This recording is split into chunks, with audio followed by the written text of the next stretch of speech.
Okay, give me 1 second here.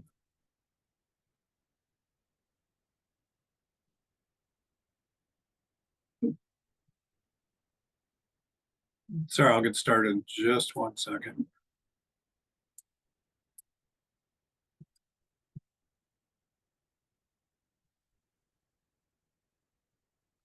Sorry about that.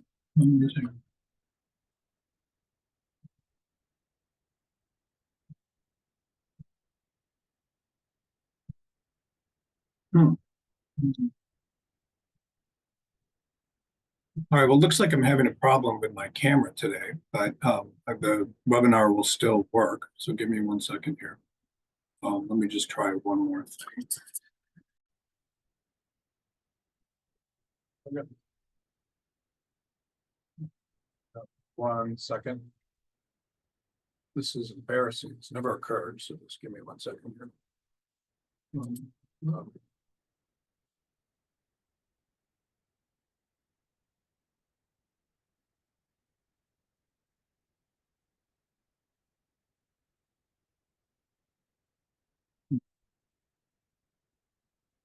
All right, well, it looks like we may have a webinar without a camera. Just give me 1 second here.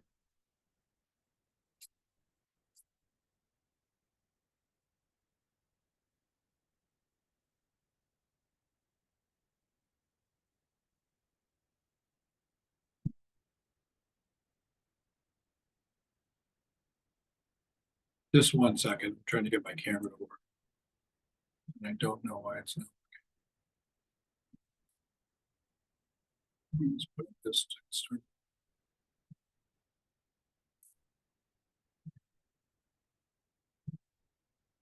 All right, here we go. All right, so today's webinar, let me just close this camera. Give me 1 second. I'm going to try one more thing here.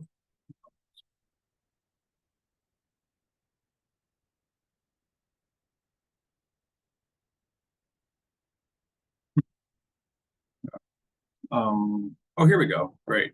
So give me 1 second. Nope, it's not working. This has actually never occurred before with editing videos. Let me just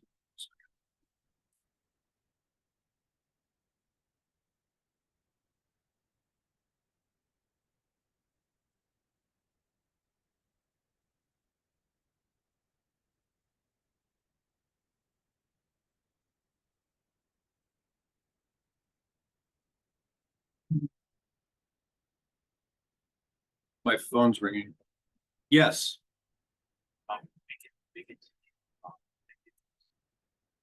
Right, I got it. That's what I'm fixing. Thanks. All right, this should work now.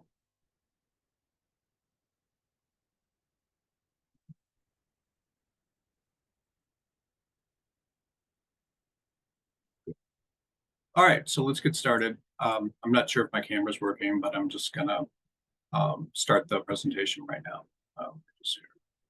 Good. Okay, so today's webinar is about interviewing, and I think that this is probably, in terms of your career, one of the more important webinars you can watch. And the reason is because what typically happens with interviews, and I don't know if this is true for you, but it's true for most attorneys, is when you go out on interviews, the average attorney ends up getting a job for about 1 out of 8 interviews that they go on. And because of that, they're typically doing a lot of stuff that's wrong. And in order to get convert your interviews into offers, there's a lot of things you need to do. So when I typically will prep a candidate for interviews, and I'm going to go through what I've done today, what I do, and what I've been doing for 25 years to prepare people for interviews, that edge that they get typically will turn it to somewhere between 6 and 8 interviews that they go on end up turning into offers, because there's a lot of things that people do wrong.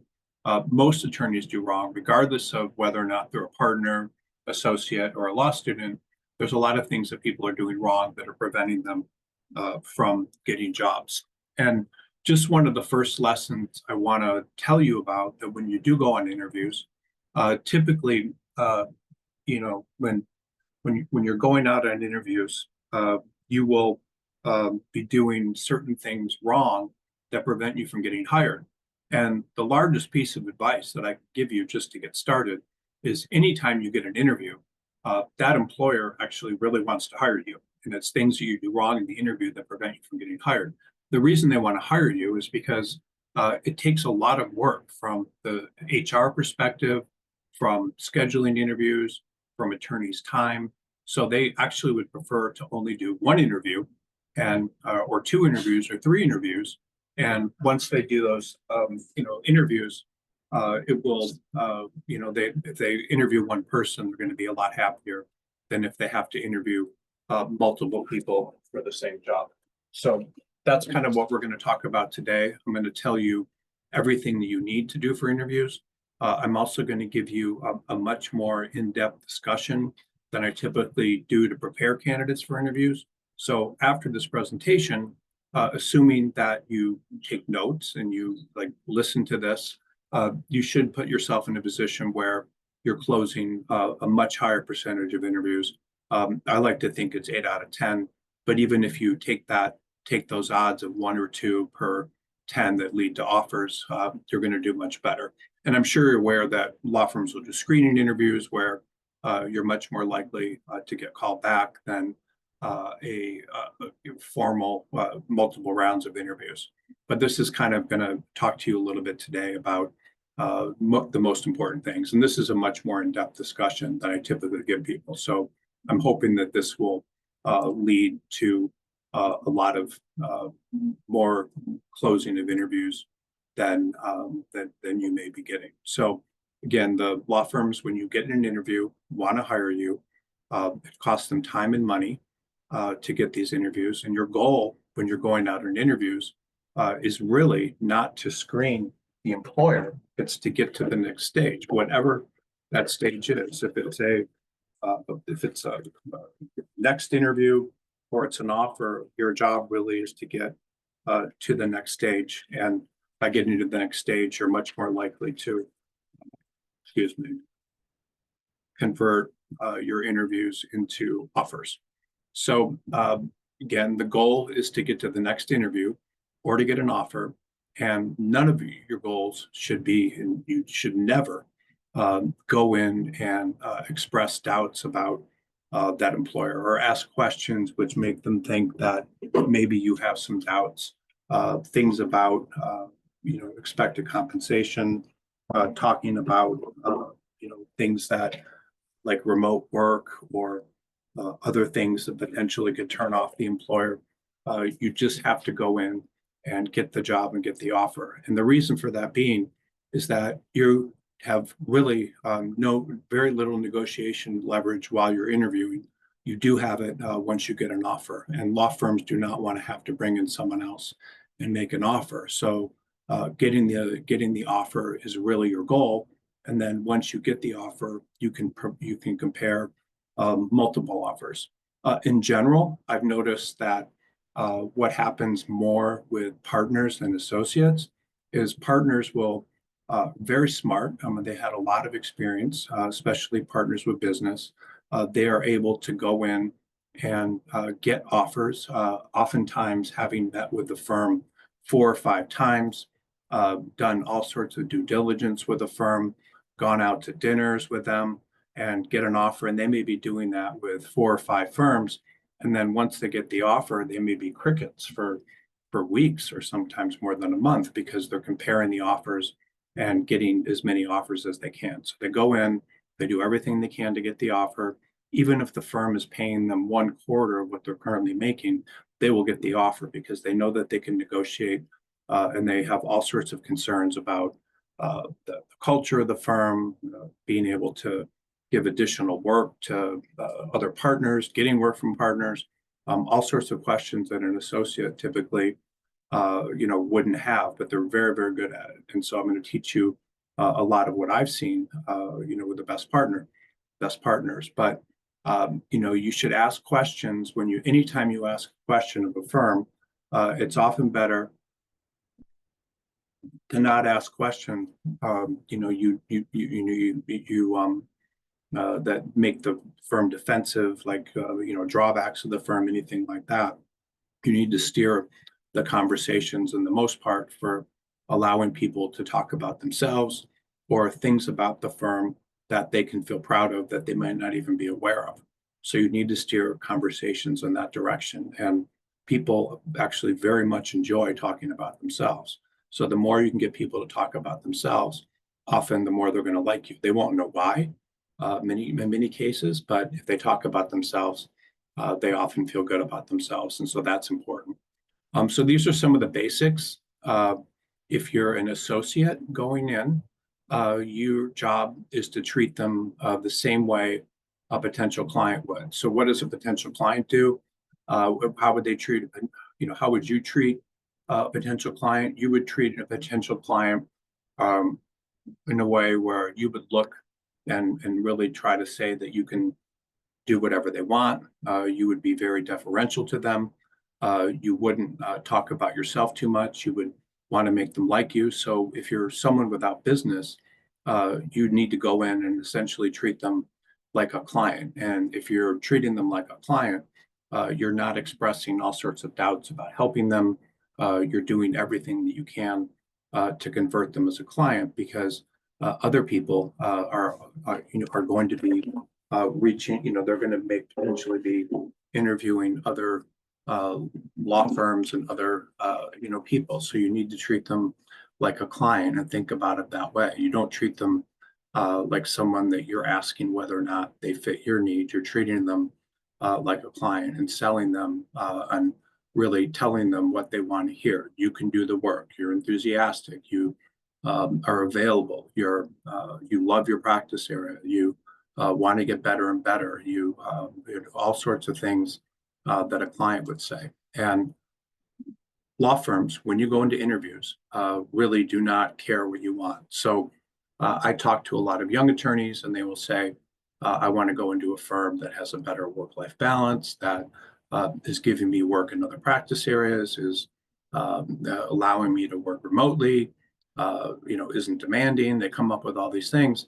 And those are not issues that you want to bring up in the interview. You just, because they're going to be talking to people that aren't saying those things. So why would you want to bring those things up in an interview when it's just going to disqualify you from a job? You can learn all about this later when you get an offer, but you do not want to say anything or ask anything that's going to disqualify you from the job. And this is a huge mistake that people, make. And so they don't sell their enthusiasm about working hard. They don't sell any of this stuff. And so you need to, when you're selling yourself, there's different ways of doing that. But you need to be able to connect with other people and tell them what they want to hear. And that's it. I mean, you don't go in and tell them anything that they'll want to hear, because if you do that, they're not going to want to hire you. So you have to treat them as a client.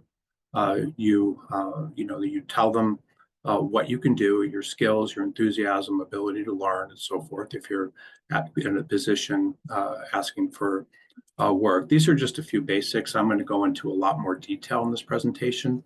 I just wanted to kind of start off with that. I'm going to talk about this interviewing on Zoom, but there's a much more important points that I'm going to address later in the interview. With Zoom meetings, you obviously want to show up early. You need to have your camera on your face and be looking at the screen like I'm doing right now.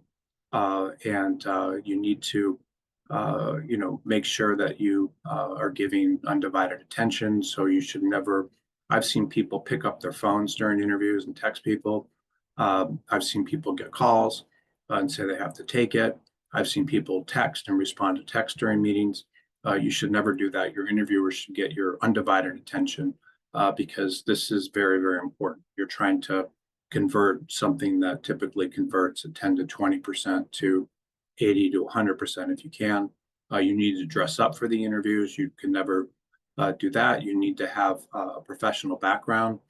You don't want to have your kitchen. I've seen people have their kitchen that's dirty in the background. You just need to have a professional background. You can find them very easily by searching on Google for backgrounds. So, and when you're interviewing in person, same thing. You want to arrive 5 minutes early.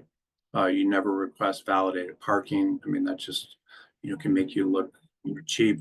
You don't want to not bring copies of your resume. Sometimes you'll go into interviews and people won't have your resume, which is insane, but it happens a lot. You want to be able to look at your interviewer in the eye, and then you want to try to get your interviewer to be doing about 80% of the talking. That's the rule. So just think about that rule. Anytime you find yourself talking and going off on tangents about things, you really don't need to do that. You don't need to give like an in-depth discussion of your resume that's already there. You don't need to talk about yourself. They already know what's on your resume. If they ask you about your practice area and stuff, which they may, then you need to talk about it with a lot of enthusiasm. But you really need to get people talking as much as possible, because people like people that let them talk about themselves. People feel good about themselves when they're talking with authority to someone. They like that.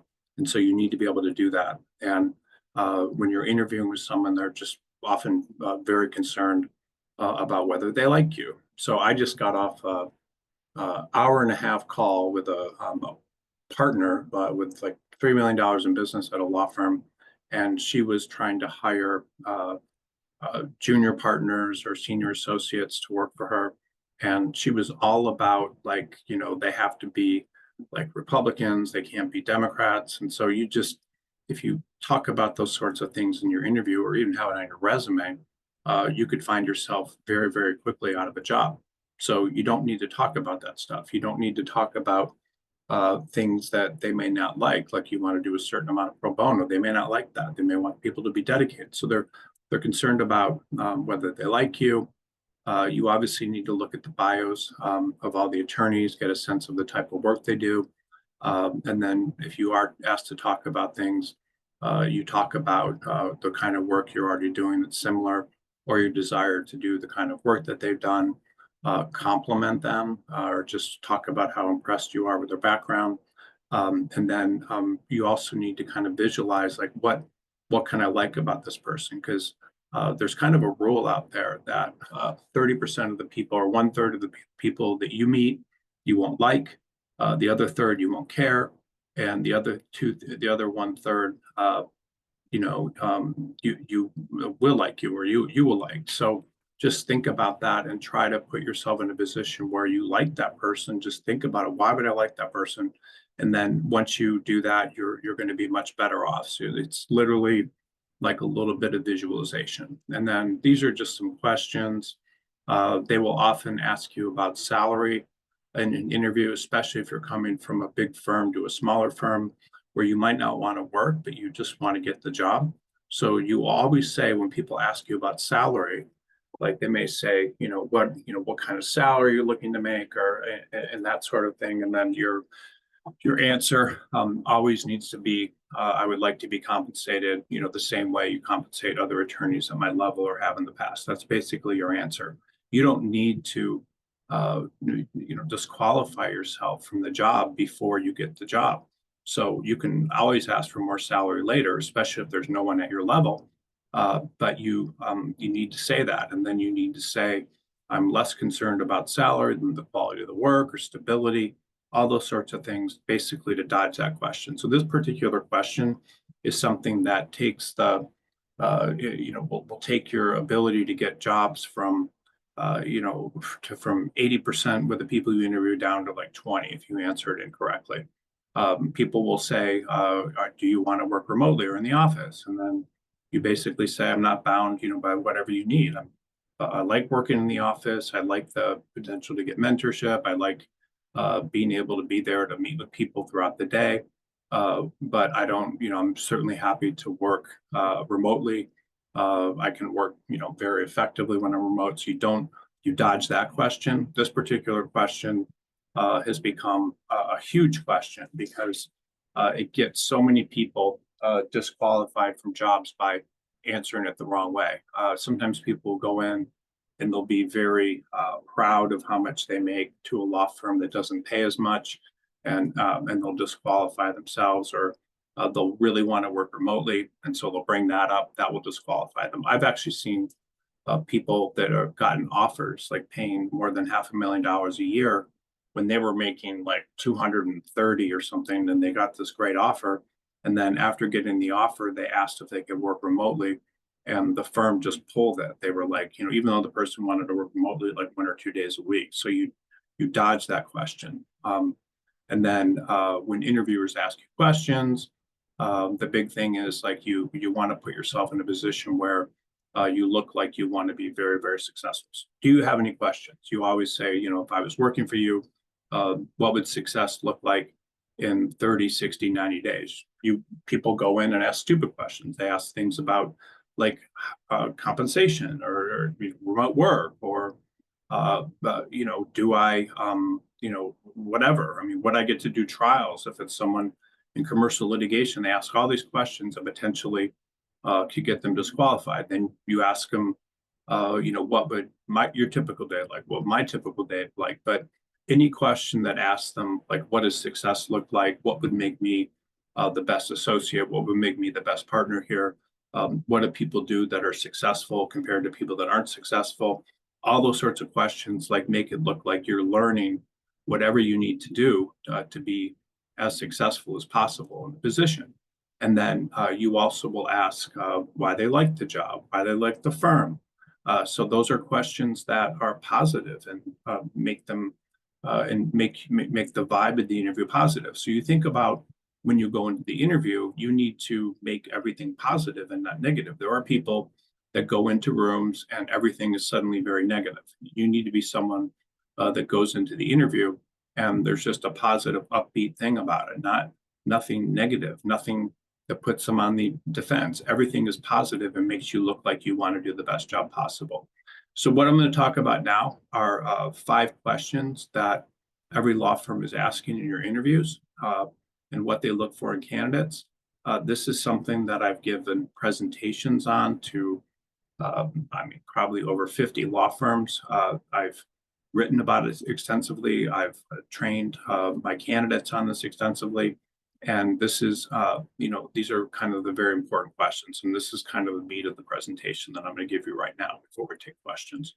So the first question they're asking is whether or not you can do the particular job that they have. And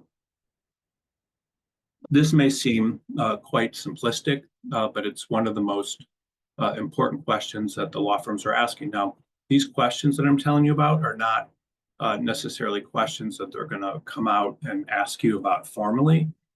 They're going to ask you they're going to want to know kind of the answers to these questions, and this is what they're thinking in their mind. So pretty much when you go in to most interviews, your skill set, meaning your experience, is already on the resume. So they know, and for the most part, that you can do the type of work that they have. I mean, especially if you've got a couple years of experience in a large law firm, people just often will just say, I was an associate at DLA Piper, I'm an associate in litigation or in real estate or whatever. And they will know that you can do the job because of the type of work that those firms do and their standards. So they're asking that, but really what they're asking when you can do the job is they're looking into how you communicate, whether or not you're going to be able to work with others, whether or not you're able to work the type of hours and things that they need, and not have a problem with it. They're just asking all those questions in their mind. So just think about, if you're an employer, is this person going to work hard? Is this person going to get along with others? Is this person going to do the things that we need done as a firm? And obviously, if you're interviewing at Skadden, where they're going to expect incredible hours, that's one of the things that they're asking. People will go into interviews at firms like this and start asking about remote work, reduced hours. I mean, it's just insane. So you don't do that. And so, they're asking, more than just your competence. They typically will get that from your resume, and they don't need to know that. They want to know, things about, are you going to be trying to improve? Are you going to be, if you're at a large law firm, are you going to be someone that's trying to make partner? So every year, I see probably at least talk to 100 associates because I'm talking to them every day. And I see people that, and when I say talk to them, I talk about people that have this problem that law firms will sit them down and be like, you just don't have the same type of desire and passion that your other classmates have. I mean, you're in your class year or above that, that you need to succeed here. So do you really have that passion for what you're doing? Now, I'm not saying that you can't find firms where you can kind of coast, and there are plenty of those firms, but that's an example of a firm, that would be asking that question. And so, the ability to do the job, adaptability, ability to get along with others, the ability to commit, the desire to advance, like all those things, are very important. And so, all this sort of stuff, and so, able to, do these sorts of things that the job requires. And it's also, important to, kind of assess the quality of work that they do. So is this person really open to learning? Are they, interested in the sophisticated practice? Like all these sorts of questions. Or you might have, there's all sorts of things that law firms ask you when you can do the job. Some law firms don't pay very little. Some law firms, have certain expectations for associates. Some law firms want the person to only work in one practice area. So, you could be interviewing in a consumer-facing practice area like workers' compensation or insurance defense, and they're going to want to know that that's what you want to do. You don't say I want to do another practice area. You talk about the practice area that they have and that you want to do it, whatever the interview's for. I mean, you could be interviewing at a firm that does a practice area that's not exactly what you want, but you still need to be someone that looks like they want to do that type of work. And so, law firms, want to hire people that fulfill whatever the job qualifications are for their opening. That's what they're looking for. Can you do what we're asking for you to do? Can you do what we're asking you to do at the amount of money we're willing to pay? Are you someone that's going to commit? Like all these sorts of things are important. So when you're thinking about what's important to the firm, you always need to make sure that you're answering that question as well as you can. Like, telling them what they want to hear for whatever that job is, even if it's not a job you want. Your job is just to get an offer. So you need to go in and portray yourself as someone that can do whatever they're asking you to do, or whatever you think they're asking you to do. The other one is also very important. It's your ability to be managed in the job. So manage means someone that's going to follow instructions, do what people ask, not try to be like a general as opposed to a soldier. So anytime a attorney is interviewing with a firm where you're asking them to give you work as opposed to having your own work, they're always going to want to know whether or not you can do the job in the way. I mean, you can be managed, and that means following orders. That means marching to whatever tune they have. That means not creating issues. Some people will come into firms and say they don't have enough diversity or whatever. I mean, they will and they don't like it, and then some people will come in to firms and be on the side of people that are angry at the firm or have issues with the firm. And so law firms typically will have kind of two different types of people working there. And if you've worked at any time in a law firm, you will know that there are people that are always for the firm and avoid problems and do what's asked. And there are people that are always against the firm. And so the people that are against the firm are much harder to manage than people that aren't. So you have to be manageable. And, this is, there's a lot going on in this question that they're looking for, but they're interested. And, people that are in authority want to feel important. They want to be able to ask you to do whatever they want, whatever their tasks are, they want to ask you to do that. And they want you to be on their side. I've seen instances quite often where attorneys go in-house, and it's very common for attorneys to go in-house and lose jobs very, very quickly because they won't give answers and help the management or the CEO or whoever they're working for achieve the kind of results that they want. They will say, "Oh, it's ethically suspect and things," but maybe it is ethical, and they won't be able to protect the company's interest. All they'll do is, make it harder for them to do business, and they lose jobs very, very quickly.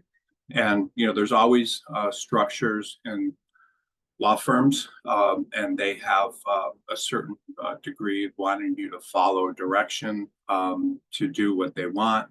There are people that won't do that, and when they do that, they lose jobs. When they are on the side of not management in a firm, but are on the side of people that have problems with the firm, that creates all sorts of problems, and those people are pushed out. And there are always in large law firms groups of people, associates and even partners that have problems with the firm. And they may not like the compensation. They may not like the bonuses. They may not like all these things.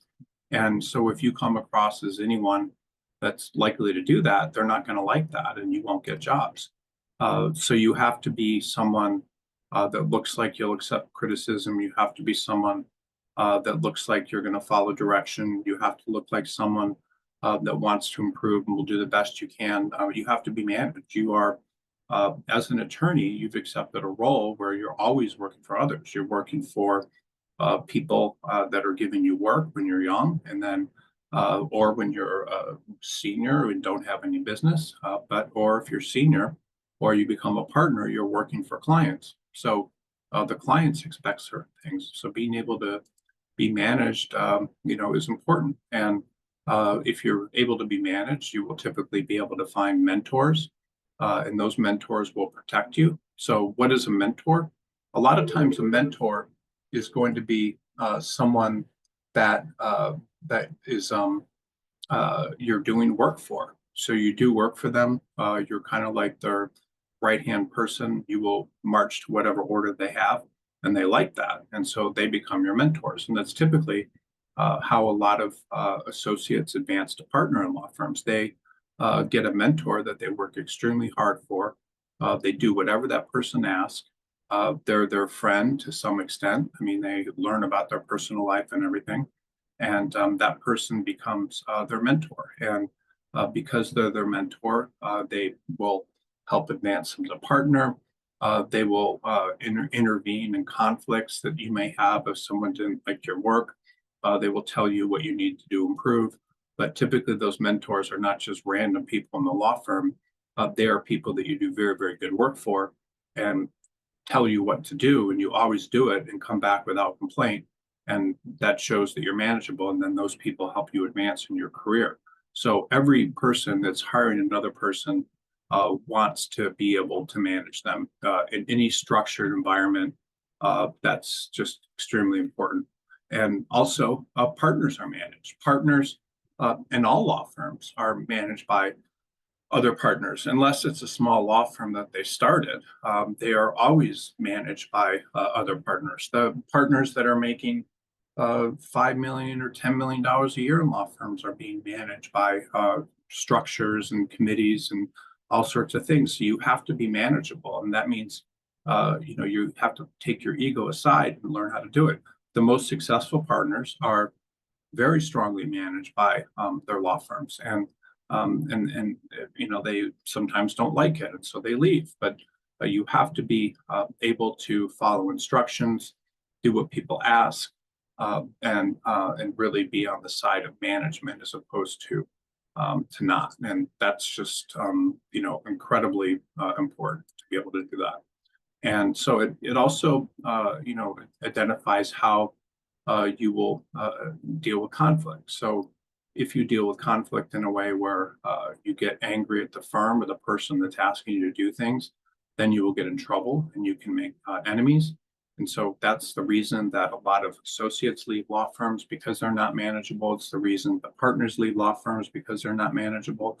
And so anytime you're filling a role that has been vacated or something by people, then you're in that you may be being interviewed because that person that you're replacing wasn't manageable. It's also very interesting. I just wanted to kind of give you an aside. There are people that start out at small law firms that may not be that prestigious, may not have gone to the best law schools, and 2 to 4 years in, or five, they get an opportunity to work in a large law firm. And a lot of times, law firms actually like hiring people that are trying to move up because that person's more likely to be grateful for the job as opposed to someone that went to a top law school and thinks that's an entitlement.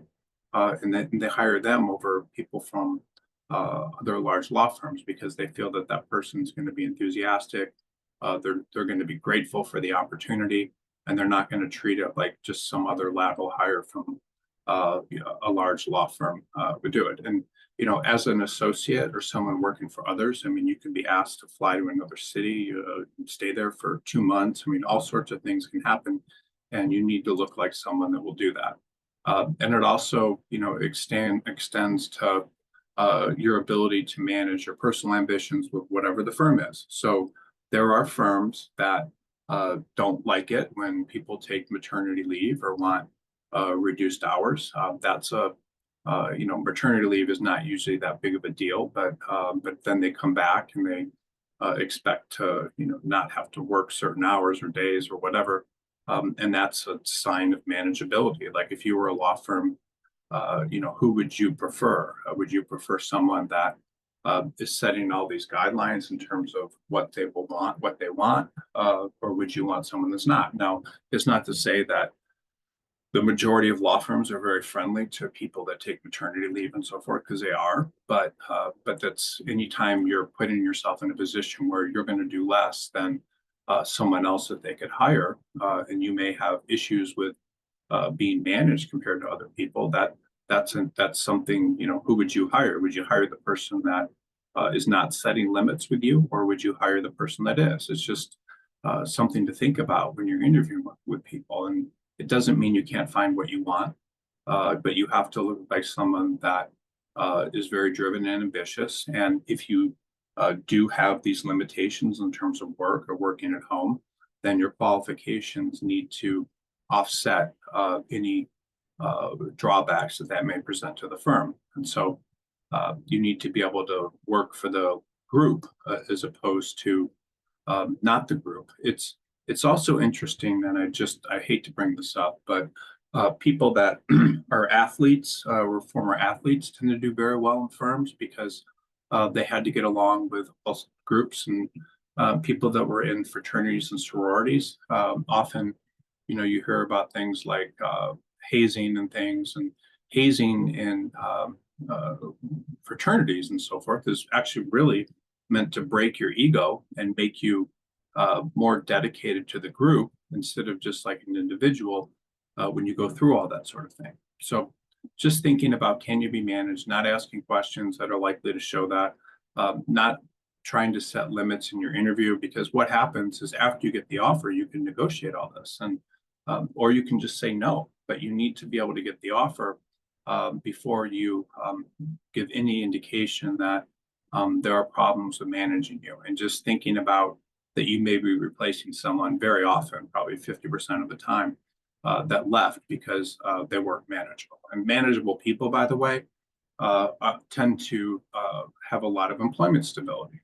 People that aren't manageable will leave because there are things that the law firm expects them to do that they don't want to do. And so, or they're on the side of people that aren't manageable, and then they go to another firm and they do the same thing. Partners often move quite often because they're not manageable. They have issues with compensation or all sorts of things, conflicts they don't like, and the law firm tries to manage them and they can't, and so they leave. And the most valuable employees to law firms are people that start, don't quit, and just stay there and kind of do what the law firm wants. So I'm not saying that you have to be this sort of person that's working incredible hours or not having working remotely or working on the type of matters you want, but you have to be someone that is likely to do what they want. I had a candidate. I have candidates all the time that I'm thinking of one guy not too long ago that joined a firm, and he said he wanted to do some white collar work. And they said, sure, if we have any white collar work, you can do it. We have this matter right now we can put you on. And he got there and that matter went away. And they said, well, you have to help us with just general commercial litigation until we get some more work. And they didn't. So they didn't get more work, and they expected him to do this let's look for something. They expected him to do uh, uh, commercial litigation. He said no, like he only wanted to do the type of work that he had been, that he wanted to do, and they just let him go. I mean, and he lost his job, and he had a very difficult time finding another one because other law firms were like, why did you leave like that?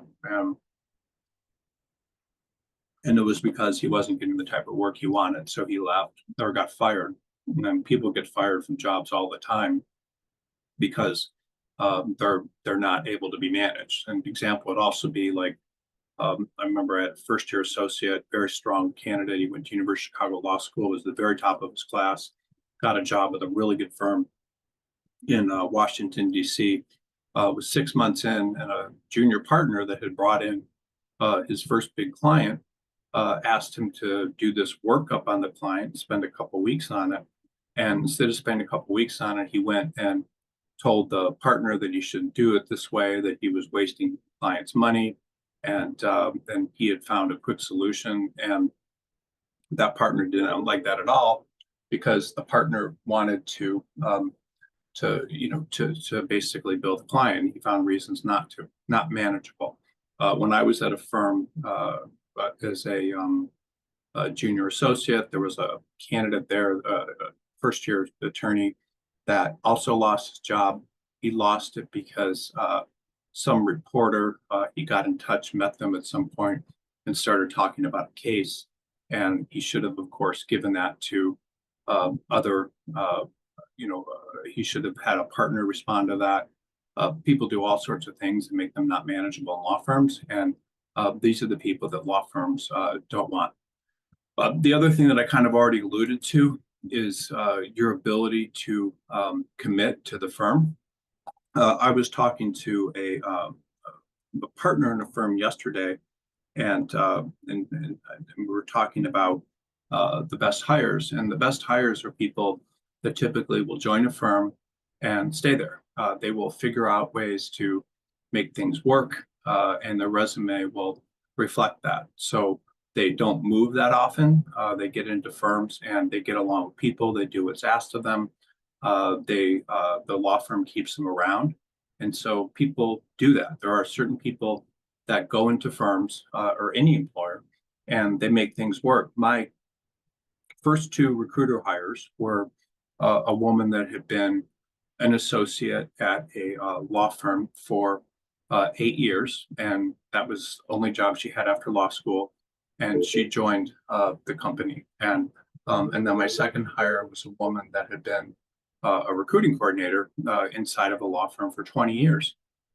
Very, very interesting. So the one that had been at her firm for 8 years ended up staying like 10 years with us, and then went to lead an entire law school's recruiting office. And then the other woman that had been there for 20 years stayed for 20 years, and then she retired. I mean, she was, obviously older at that point. So people will tend to stick around based on what you can see in their previous employers.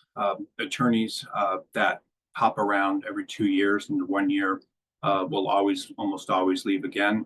I ended up hiring a lot of our initial recruiters. Probably like the next five were associates that had been fired or left their firm after 1 or 2 years, and they came and none of them stayed more than 1 or 2 years. It was the exact same thing. So there's a mentality of people that commit, and there's a mentality of people that don't.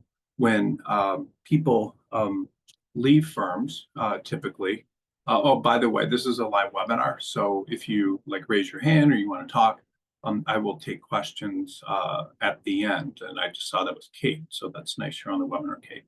But when people hire people that are likely to leave, it costs a law firm a ton of money, because the law firm is not just losing someone that they need to replace, but they're losing someone that uh, is they're losing work while they're having to hire someone. So if you think about it, like you're an associate billing at $500 an hour, that's generating $20,000 a week. It may take the law firm 2 months to replace you, which is $160,000, and then they'll need to write off a lot of your time while you're getting up to speed on cases.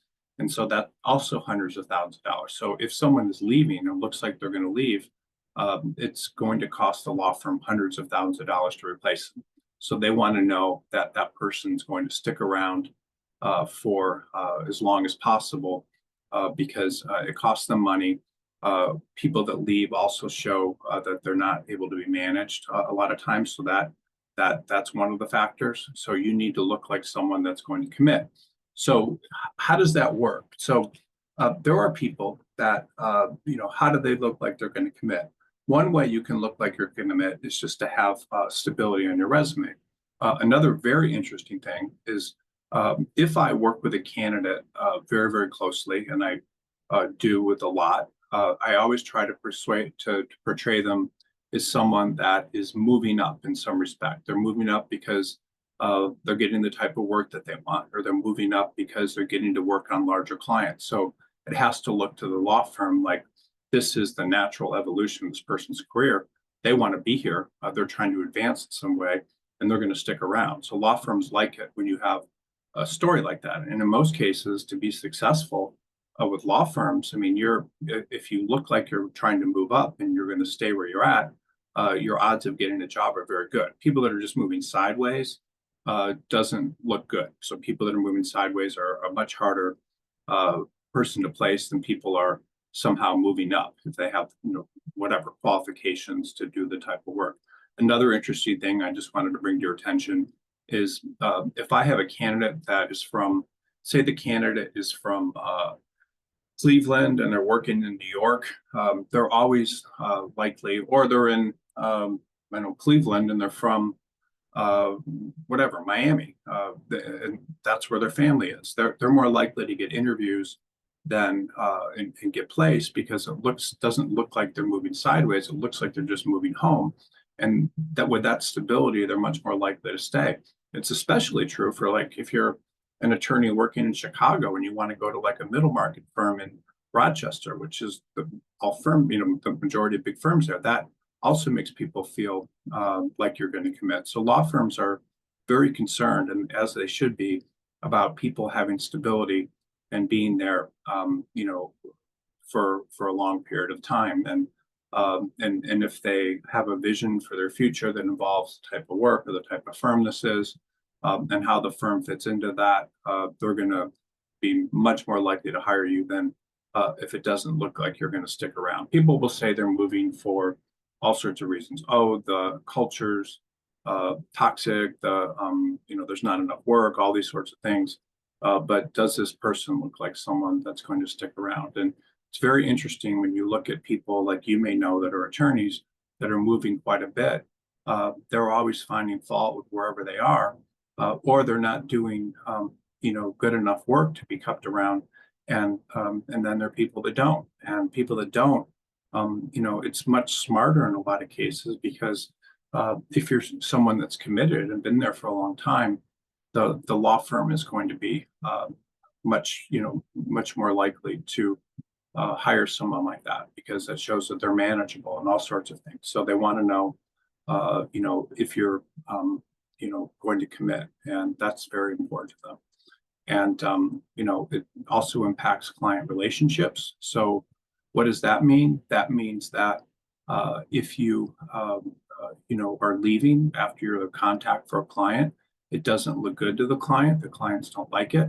So partners and other people that are giving you work to do, it hurts the relationship with the client. So they want to know that you can step in and do the work. And in most cases, when you're being interviewed by people in the law firm, you may be being hired to work with one attorney or two attorneys that have work, and they're going to put you like in direct contact with that client, and you're going to be doing work for them. So and they need that work done in order to make money. So they're going to want to see that you commit. And you don't want to be seen as someone that's going to disrupt your clients. And then the other thing is the attorney committed to the field of law itself? Like, or are they committed to working in law firms? Does a person look like they want to go in house, or are they going to commit and give everything that they've got to try to be a partner? And that's, if you were a law firm, that's what you want to want.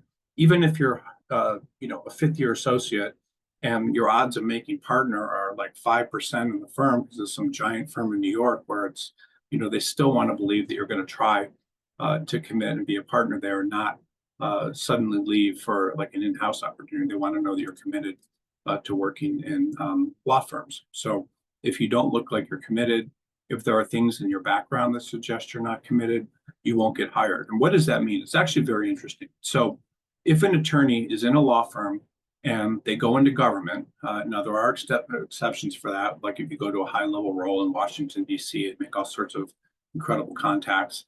But for the most part, if you leave the law firm, a law firm, then law firms just will conclude that that's not what you want and you won't stick around. So an attorney that goes in-house, like in Palo Alto, and is a corporate attorney and wants to go back to law firms, has a incredibly low chance of getting a job with another big firm.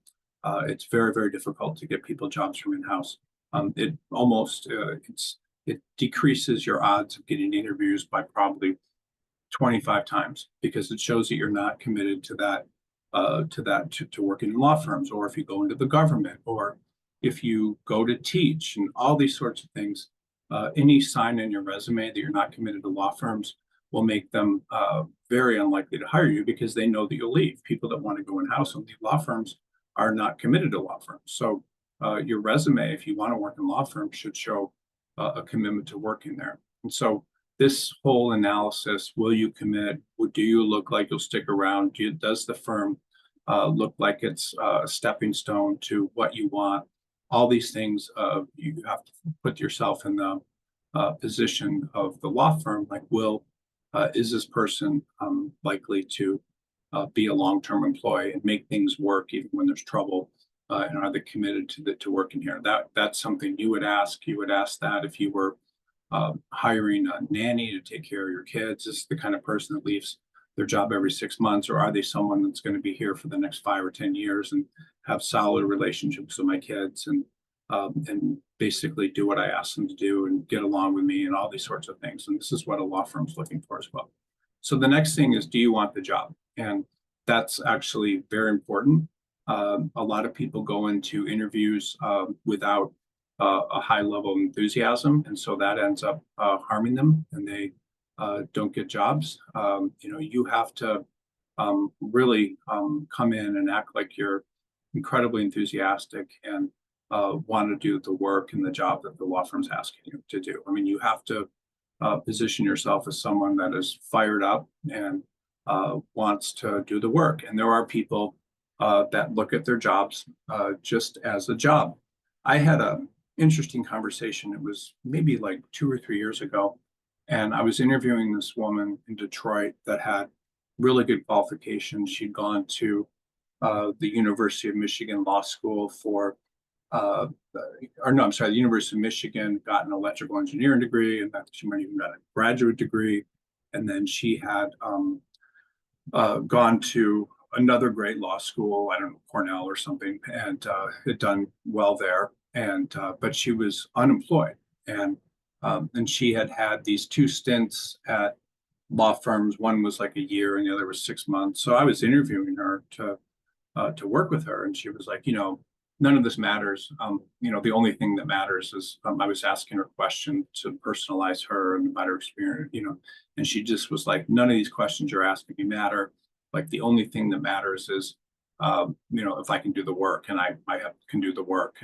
But she had no enthusiasm for wanting to work in a firm. She just kind of expected it as an entitlement.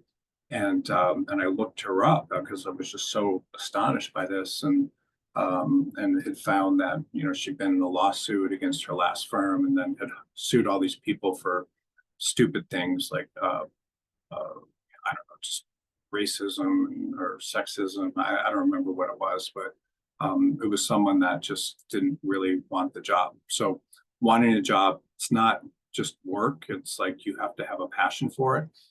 And why is that? Well, think about if you were trying to hire, a lawyer to represent you in a criminal trial. Would you want to hire someone if you were accused of some sort of trial or crime that was just like, this is just work and I'm just doing it? Or would you want to hire someone that was really fired up and did news conferences like why their last client was not guilty, and did everything they could to get a really good result? And this is important, by the way, for for any attorney. Like I was having dinner last night with a partner at Quinn Emanuel, which is a big firm and litigation firm, and he was talking about how there was a conflict, so he was managing sort of a case, or I don't know what it was, but where he was giving it to other firms, and he had two firms that basically just kind of dropped out and lost passion for the case, and said, this is no good, like, you're not going to win any money, and ended up finding a firm that really, really wanted the case. And it was a big case. It was like they're suing someone in California for like $1 billion, like a branch of the government, and they're getting very close to winning the case. And look at 40%, and he's going to get like 10%. So that's just pretty awesome. I mean, that's like, I don't know, 10% of 40 million is 4 million. So he's going to get this kind of referral. Actually, he doesn't work with Quinn Emanuel anymore. He was a partner there, and now he's just kind of on his own. But that's an example of trying to find someone that has passion to do the work, like as a client. And you need to do the same thing, for that. So looking at a firm like you really, really want the job, like there's some importance to it for you. I once got a job at this firm. It's no longer in existence. It was called Dewey Valentine, and that firm had been started by this guy named Dewey. And my grandfather, who had been dead for 10 years or something at that point, when I told him I was interested in going to law school, he's like, "Oh, you should work for Thomas Dewey's firm." He was, we had rooms next to each other in a fraternity in college. And so I went into the interview and I was like, I've always wanted to work here because this is what my grandfather said to me, before he died. And I mean, that was like, wow, like if someone has a really compelling reason for wanting a job, they like that. So to the extent you can be, engaged and really, really want the job for whatever reason, it fulfills a personal need for you, it fulfills a dream of that practice area. You've always wanted to work at a firm of this caliber. Like you have to come across as someone that really, really wants the work and or wants that firm. And you would do the same thing if you were trying to hire someone. When someone comes in and really, really wants the job, you will be much more likely to hire them than if they're the opposite. I've hired people before that came in and just like flattered me. They were horrible employees, but they came across as really, really wanting the job, and so I hired them. When I was young, my mom likes to tell a story, but it was kind of interesting. The first dog I picked, she took me to this dog breeder to pick out a dog. And it was like one dog ran up to me and was just very, very enthusiastic. And so that was the one I picked. And so that's how people are too. They pick the person that really, really wants it because they're much more likely to succeed. And if you have a passion for your practice area, you're going to do much better than someone that doesn't. You're going to be engaged and you're going to be grateful for the job as opposed to the opposite. So people love to help people that want something. And, and it just, you're going to be resilient, persistent. You're going to have a commitment. All these things are about, when you really want a job. And how does that work? It's just, you come in and you just find all these reasons that this is like your dream job. I'm working with a woman right now that there's a firm in New York that does this kind of, what is it? Venture capital, private equity, and it's small. It's like maybe 15 attorneys, but half of them are African American, and she's African American, and really wants to work in that type of environment where she's around people that she identifies with, and so she really wants this job, and that's what she's stressing. Like, this is exactly what I've been looking for my whole career, and she's at a major U.S. law firm now, and that's an example of wanting a job. I was talking coincidentally to a woman attorney yesterday that was very, very strong, and she wanted to go to a law firm where women were in management roles and where that was where she felt that connection. So she really, really wanted the job. I was working recently with a woman that was with the EPA in a major city, and there was a firm that was a boutique firm that did nothing but this branch of law, environmental law, and it was one of the only firms in the city, and she really, really wanted the job, and she came across as someone where this was like her dream job. So, all these different things, like, why do you want the job? Like, can you connect with people? Why is this job important? Why does it make it look like I'm trying to move up? Why does it fulfill some need? Why is it, because it's such exactly what I've been looking for, the type of place that I would stick around, and I'll be grateful for the job and I'll want it. So you don't come in as like just a regular employee. You come in someone that's passionate about the subject matter, whatever it is. The same thing that you would want to see if you were hiring a criminal attorney to help you. You would want that person to really, really want to help you and do the best job possible, have enthusiasm for your case, and all sorts of things. Do they want this? I've seen in 25 years of recruiting, I've made some mistakes with candidates, and one of the mistakes that I made is sometimes I will talk to someone and I will tell them about all of the reasons it's going to be hard for them to get a job, and I will leave them unenthusiastic, like this person doesn't believe in me, and they will dump me. They will say, I'm not interested in this recruit anymore. They'll stop responding. So it's the opposite tactic is much more effective. I really want to help you, which I do. I'm going to find all these reasons to make you a strong candidate. I really, really want to do a good job here.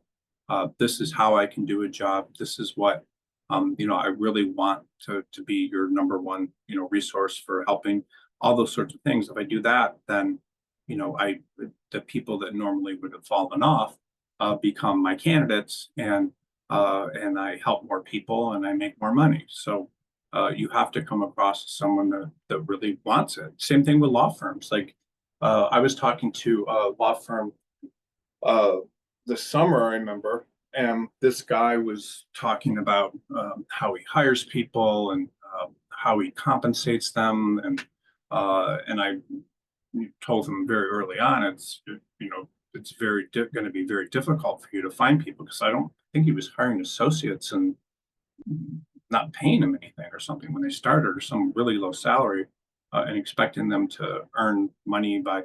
And so I said to him, this is going to be very difficult for you to find people like this. And I talked to him about that for like 15 minutes. And then after the call, he didn't like that. And after the call, I emailed him with, some suggestions about how we could do it, but he blocked my email. He was just so upset that I wasn't all in and helping him. And law firms are the same way. You have to be like you're all in. And the last one, that out of these five things is, there's five of these. Do we like you? So, people hire people that they like. They're going to be working in an office with you. They're going to want to identify with you. They're going to want to feel comfortable around you. They're going to want to feel like, you're someone that will be nice to them and identify with them. And there are people in law firms that are, complete nerds. And if they interview someone that they think is going to be like, rude to them or make fun of them, they won't hire them. There are law firms that will, how do they like you? I mean, there are law firms that are composed of, people of different races, people of different religions, people of different political parties, people of, people that have been college athletes, people that, are primarily gay, people that are, you know, drink a lot. I mean, there's all sorts of different types of law firms and practice groups. And so your ability to identify with those people and get along with them is going to make you much more likable and making your resume look like there's no threats to them managing the firm effectively or to getting things done. So what are threats? Threats are members of advocacy groups that sue employers on behalf of different types of groups of people, people that seem to you know, be a different political party, which you shouldn't bring in. All these sorts of things can make you not likable. Not really wanting the job makes you not likable. Not being willing to, be nice to people and try to identify with them makes you likable. Not having enthusiasm for the job makes you unlikable. Coming in with all these demands and things that come across in your questions makes you unlikable. Employee, cultural fit is important. So you need to see how do you fit in with that firm's culture.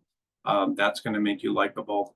All these sorts of things, will make you likable. But one of the people will go in and they will identify with different schools or different groups or different things, and that will make them more likable than ones that aren't. I mean, law firms now will come out and say flat out, like, we don't want people from this political party. We don't, a associate will say, I looked everyone up and they're all Republicans, and I don't think I'd like to work there. And they would go in with a bad attitude, and same thing with other political parties. And so you have to be likable and communicate in a way that's going to make you likable. I told you earlier that asking questions like, what does success look like 30, 60, 90 days, having enthusiasm for the work, looking like someone who's going to get along with others is going to make you likable. And when you interview with people,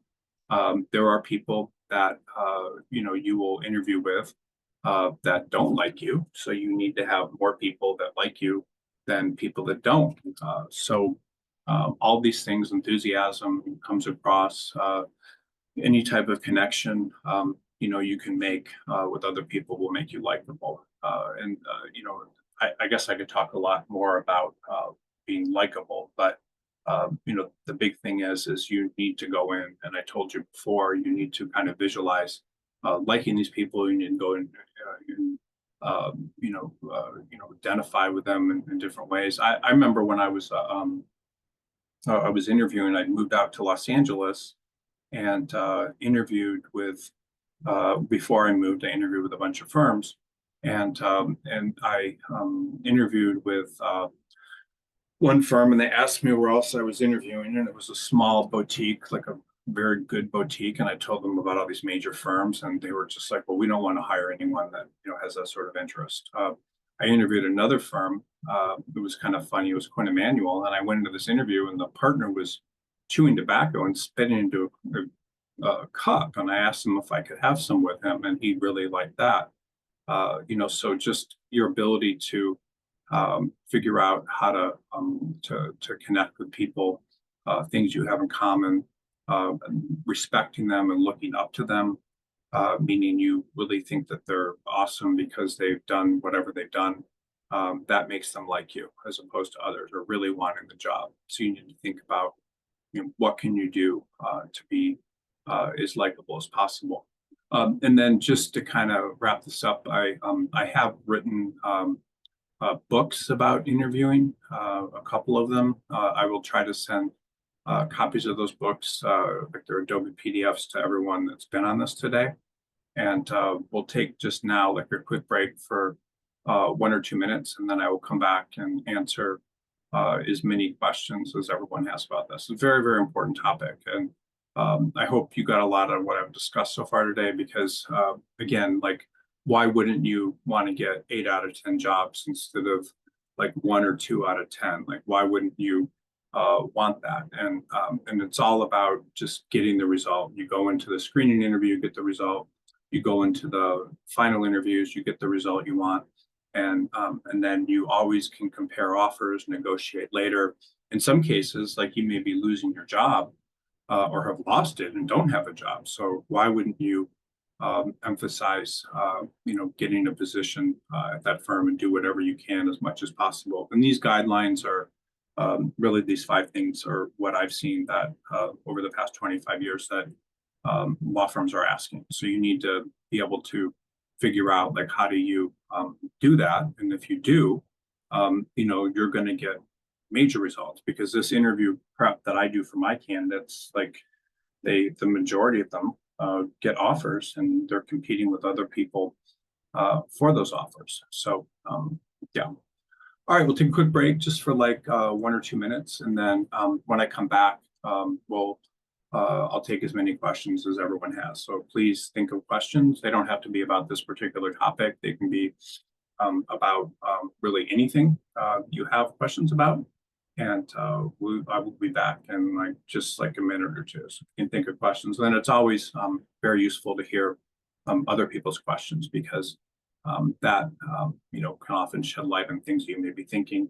A lot of times people have personal questions. They may have lost jobs. They may not have been able to get jobs, or they may have had conflicts or things happen, and that could be helpful as well. So just a minute and I'll be back.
Let me just, I just wanted to show everyone real quickly. This is one of the books I've written about interviewing. But there's really quite a bit to this particular topical issue. So I hope I will send this to everyone after the webinar. But there's just things like when you walk into an interview, you need to be very deferential to people behind the front desk. Everything. I mean, there's about what is a grinder? That's someone that works really really hard. Saying negative things about your former employer, that's a big one. People ask illegal questions like, are you married, so forth. You have to be able to handle that. Trashing jobs or changing jobs, you need to be able to talk about that. Salaries, never bring up information you should never uh, you know offer. Not giving long-winded questions that are boring people. All these sorts of things. What to drink during interviews. I mean, how to drink. You know, different questions with different types of firms. Making the law firm look like your first choice. So there's just a ton of these things, and I'll send them to everyone. I hope you, have a chance to review it, because one of these things, can help you tremendously. Like questions about where else you're applying is a big one. You typically would say, applying to these other firms and looking for a job, but your firm is exactly what I'm looking for. All sorts of things that are important, and this is like a whole discipline. But love it if you took the time to review this, because it can help you quite a bit in terms of your ability to get positions. So let me open a document here, and we'll go to questions. But this is just, like I said earlier, such an important topic, because so many people blow this, and because of that, don't get the sorts of positions that they're capable of getting.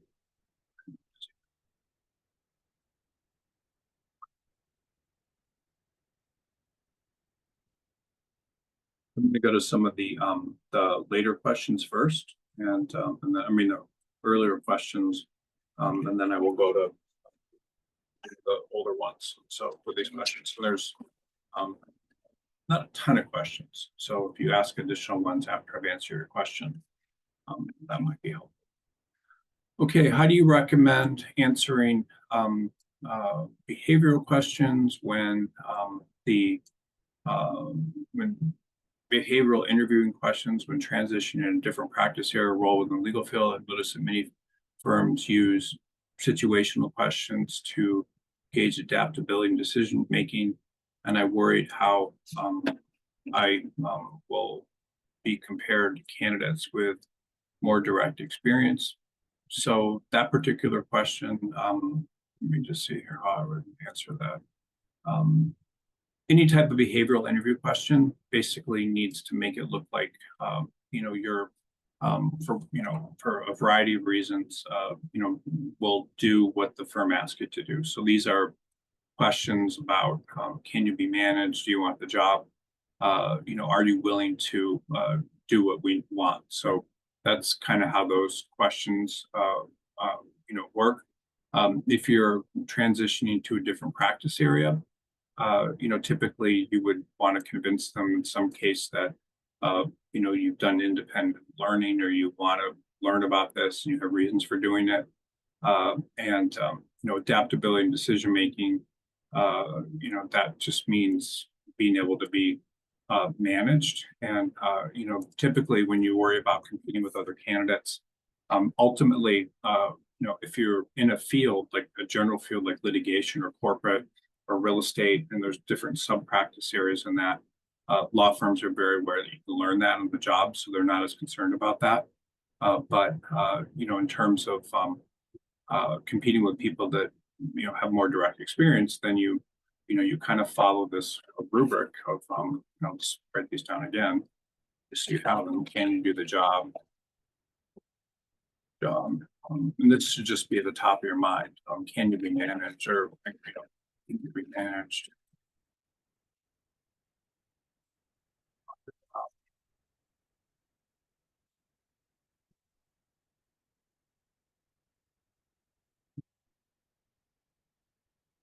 So any type of situational or behavioral interview question, if you just think along these lines, like can you do it, be managed, want it, that's likely to give you better results than you want.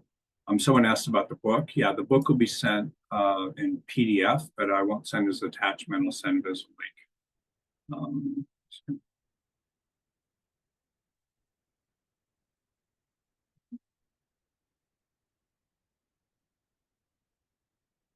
This is another interesting one. What strategies would you recommend for handling an interview with a law firm interview seems disengaged or uninterested? What happened to me a few times, and I'm unsure how to redirect the conversation to make a positive impression. Are there particular questions I should ask or techniques I can use to re-engage the interviewer? So that's a good question, and it actually doesn't have a great answer. So sometimes, like I told you earlier, 33% of the people you meet will like you, the other 33% won't care, and then 33% won't like you. Sometimes you'll be in a law firm interview, and there'll be all sorts of politics going on behind the scenes. Like you may be being hired for an attorney to do work, and the law firm may have approved a hire for that person, but the person you're interviewing with may not like that person, or they haven't allowed them to hire one person, so they're just going to come across as very negative in all the interviews. Sometimes someone that you're interviewing with won't feel that you meet their educational background qualifications and won't like you. Sometimes someone that's interviewing you may not, I don't know, they may have issues that have nothing to do with you and are kind of disengaged, and maybe they already know that you'll be hired, and so they don't like that. But there's or maybe the person is just naturally disengaged. But I've noticed that generally when someone comes across like that, there's certain reasons that they don't want to hire you, and there may be nothing you can do about it. They may think you're a threat. I mean, you don't know. So there are firms where, no matter what you do when you walk in the door, you're unlikely to get the job. How do you re-engage the interviewer? You ask questions that make you seem like you're eager for the job. Sometimes you can tell them that you really want the job. I had a thing that was kind of interesting. I interviewed this guy to be a CFO with my company a long time ago, but I've never forgotten it. It was it was over 20, probably 20 years ago. And he walked in and was very old. He was probably in his 70s. And I was like, whoa, I didn't figure that out from his resume. And so I was disengaged during the interview, and he picked it up. And at the end of the interview, he said, this job, if I were able to get this job, would mean tremendous amount to me. I would be very valuable, and I would help you. And then the person I ended up hiring, it was the exact opposite. Like, he was hired, he wouldn't come in till later in the day. He didn't seem like, the things seemed the most important in the world to him. But he interviewed very well. But there were things that I should have noticed, like he had to end the interview early because his dog was in the car. And then when he started, he was coming in late and all these things. And it wasn't a good hire. And the other guy that had come across and said, if I was hired for this job, it would be very meaningful to me. I would work as hard as I possibly could and all these sorts of things, even though I was in the 70s. And I should have hired him because the guy that I hired was kind of, he had a great background, but wasn't, particularly enthusiastic. And so I hired him, and then found out after I fired him that he had been running a law firm in addition to working for me. And then when I fired him, he sued me and created all these problems. So telling someone that the job really means a lot to you, that it's something you really want, that it's what you've been looking for a long time, if you can leave them with that impression, they're more likely to like you. If you say that at the end of the interview. But again, you don't know why someone may not want to hire you. And you just, and it's not something you should worry too much about. I also want to tell everyone that if you're logged into Zoom, I won't show your name when I'm answering the questions. So some questions are all confidential. Okay, so I was laid off as an associate last August due to financial difficulty of the client I manage, which is about 80% of my workflow. Since then, I've maintained some former client work and have tried to grow business as a solo freelance attorney while also looking for a full-time role. I wonder if you have any insight of how to frame that when talking to potential employers. So that's actually very good that client is giving you work independently of the law firm. So that's good that's happening, which is a sign that you're doing very good work and something that you should bring up. It's always more difficult to get a job if you're unemployed with a formal law firm, than if you are.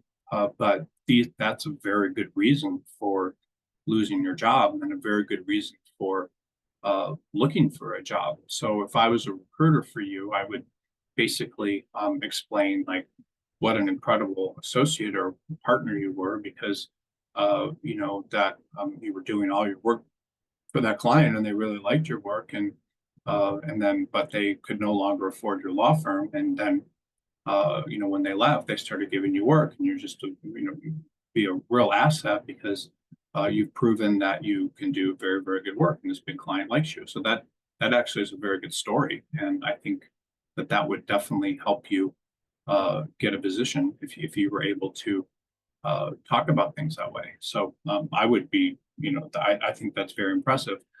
By the way, I mean, if you're a solo practitioner, I have a lot of luck. I don't know if it's luck or skill, getting solo practitioners jobs, because if you're able to have enough business that's self-supporting, like say you had $200,000 in business, and then you could take that to a law firm. Well, a law firm doesn't really have to worry about paying you, if they're going to pay you a similar amount or even 300,000 if they have some work, because you've already got work. And if you've shown you're able to get work now, you probably get in the future.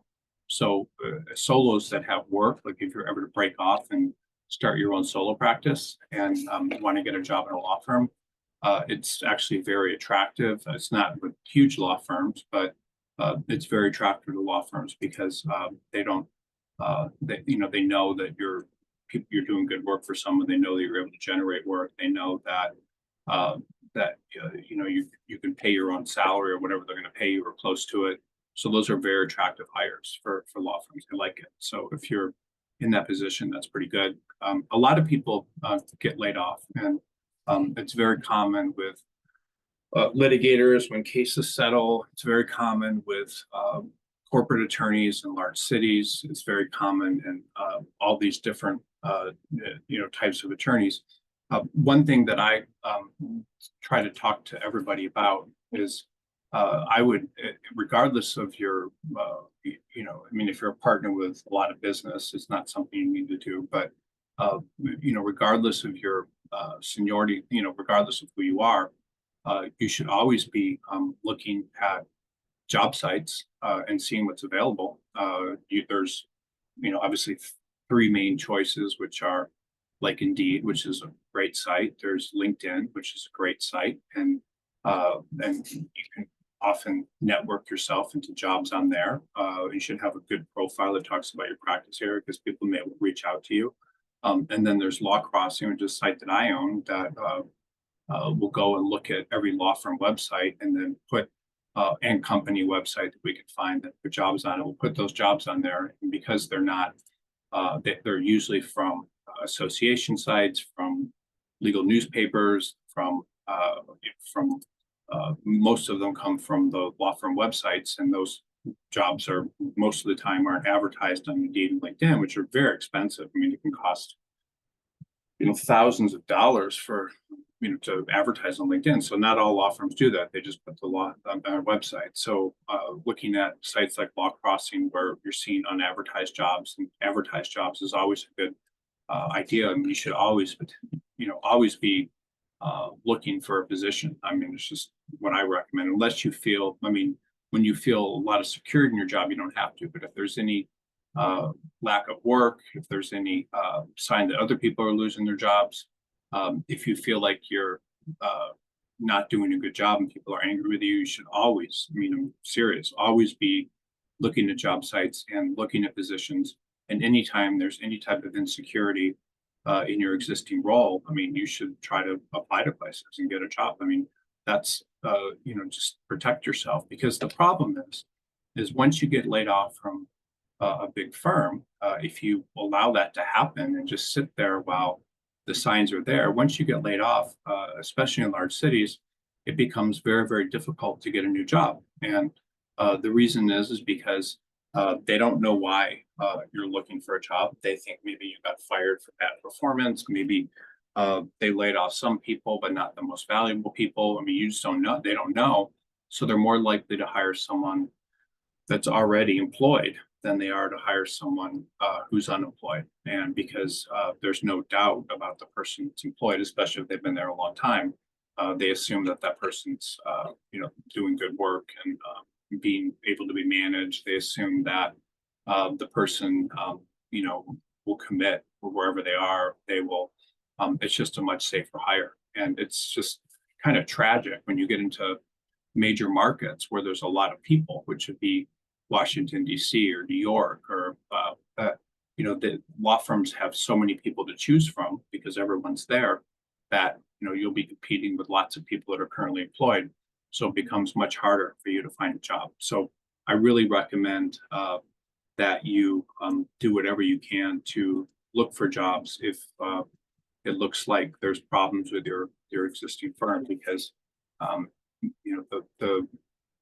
what are the drawbacks of looking for an existing job? I mean, you have to leave work, there's time, but everything is confidential when you apply to places. No law firm will talk about you looking for a job almost all the time. The smartest partners, by the way, like I talk to partners several times a week that that I'm not working with are sending them to positions, but they're asking for like insights into the market. So they're people that I've been talking to for 10 years and they always try to talk to me. And I'm sure they're doing that with other recruiters because they know that things could go south. And so those are actually the most open people. If I cold call, which I don't do very often, but when I cold call associates, like they're always like kind of, hesitant. And but if you cold call a partner, then they're very open to learning about things. It's very, very interesting. And so that's just something that smart people do in the job market and always being looking for jobs, or at least watching the market. I mean, you'd be insane not to. Why wouldn't you? Because you need to know where you can sell what you have. You're a product when when you are working for other people. So you need to know where the work is. You need to be able to be smart about it. And Law Crossing is a subscription site. It costs $25 a month, but we have over 50 people that are going out and finding all these jobs, putting it on the site, so you can find things that aren't advertised, which makes it even easier for you to get a job than if a job is put on a giant national job board where everyone's seeing it. It's just crazy. So you need to look for positions and always be kind of looking for position. Okay, as a mid-level associate looking to lateral to a more prestigious firm, I worry about whether my experience truly meets their expectations beyond the list and job description. What are some common skills often overlooked or attribute firms seeking candidates at my level? How do I subtly highlight those during my interview without sounding overconfident? So just remember, when a law firm's interviewing you, generally based on your resume, they're interviewing you because they think that you can do the job. So you don't have to necessarily go in and talk about all of your hard skills, like I've done this work, I've done this work, I've done this work. A lot of times people think that it's important to list all the work that they have on their resume, which is crazy. So I would say 80% of the resumes that I look at, people are listing all these multiple practice areas and things that they've done at other employers that are not in the same practice area. And typically, you need to focus your resume on one practice area when you're applying to firms, because it needs to look like you're committed. So how do you do that, and what do 80% of the resumes do wrong? So this is just if you make these changes to your resume that I'm going to talk to you about right now, it will improve your odds of getting interviews by probably 10 times. So I hope this is a very important part of the presentation. So what 80% of resumes do wrong, and this is just very easy to fix. So let's say you're applying for a corporate M&A position. Applying for a corporate M&A position.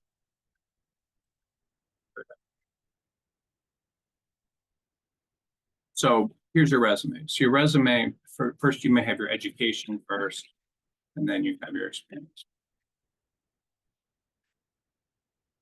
So people will list their education and do all sorts of stupid things. They will, list that they were a member of the entertainment job, were a member of entertainment law journal. Sorry, I'm not spelling things right. Journal. That they, worked for immigrants seeking asylum during some clinic.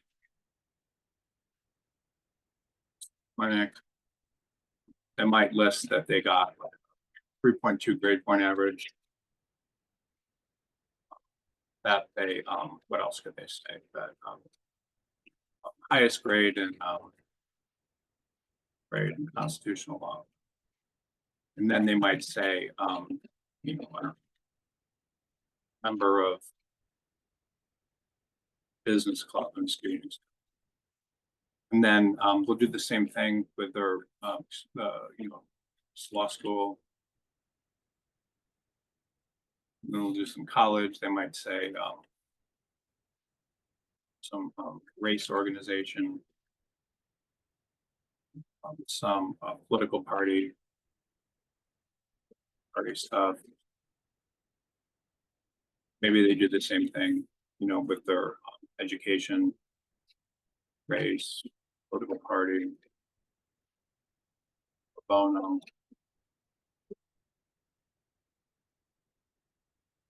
And I'm just giving you some, I'm not going to spend too much time on this, but it's very important. So they'll do their law school, they'll do, with their college, they'll do, race organization, political parties, maybe majored in anthropology, I don't know, anthropology, study abroad, or study abroad in Italy. This is like a typical resume. And then the resume, their experience, current job, maybe M&A. I spent like an hour and a half with a woman from Japan working on her resume with her last week. M&A, private equity, real estate, and some trademark law. And then that's a current job. And the last job might be litigation. I don't know, litigation, and then job before that. And they might list pro bono. And this is literally, I mean, what most resumes do. Last job, litigation, real estate, and some corporate with a little M&A. And then they'll be very proud that they, worked on some CIPP, which is, I don't know, data protection, whatever. So this is, and then their, their interests might be, I don't know, anyway, this is enough to make the point. So someone's trying to hire someone to be an M&A attorney, and so this person is only that needs to look at your resume, even if that's not all you're doing, and they don't need to. You don't want them to think about anything else, but you're someone that wants to be, an M&A attorney. So showing the Environmental Law Journal, or let's say Entertainment Law Journal, is going to demonstrate to people that you're interested in entertainment. So these sorts of resumes, people tend to want to find, oh, here's a good one. Experience, last jobs, and then before college, 2 entertainment jobs. Whatever. With companies. I don't know. So they don't want to see people. You don't want to show on your resume constitutional. You don't want to show anything on your resume that has nothing to do with the job you're applying for. So you're always better off like removing this stuff. A 3.2 grade point average, people may be proud of that. May put them in the top 50% of the class, but you only list this stuff that's just outstanding. So you'd have to be like, top 5%. Constitutional law has nothing to do with being an M&A attorney. Race has nothing to do with being an M&A attorney. Political party has nothing to do with it. You could also do religion is another one. Religion has nothing to do with it. A political party has nothing to do with it. Pro bono has nothing to do with it. So all this stuff, so you could just say you're a member of the business club, that's enough. College, same thing. All this stuff, like you don't put, if you didn't major in anthropology, you just say I got a BA in 2022, whatever. And then you don't put study abroad. That has nothing to do with being that major in anthropology has nothing to do with it. Now, if you majored in economics, that would be good. So you leave economics. So the idea is that anytime someone is looking at your resume, and if you're applying for a job in M&A, I don't know what's wrong with me. Good, so that would be good. But all this other stuff has nothing to do with it. This, by the way, is when you see people that went to like Harvard Law School, or were the top of their class, or they went to like a really top school. This is what they do to their resumes. It just says Harvard, JD, 2022, and then they may list their business cover, they may not. But that's all they write. That says enough. And then all these other things just detract and show you have interest in other things. So they don't like that as well. then your current job may be M&A, private equity, and real estate. Sometimes people will have a, long discussion of all these other practice areas, other practice areas. And so you would just take all this nonsense and you would just describe every single thing that you've done, even if it's not, even if it's only, even if only 20%, only 20%. And then this other stuff, you could maybe talk about it 1 or 2 lines at the end, but not, you don't want people to think that. You want them to think just M&A. That's it. You don't want them to think anything else. And you don't want them to think political parties or religion or anything but business or economics is good, but you don't want them to think any of that. You could put classes in, classes in corporate law, top grade or whatever. But people need to think that that's,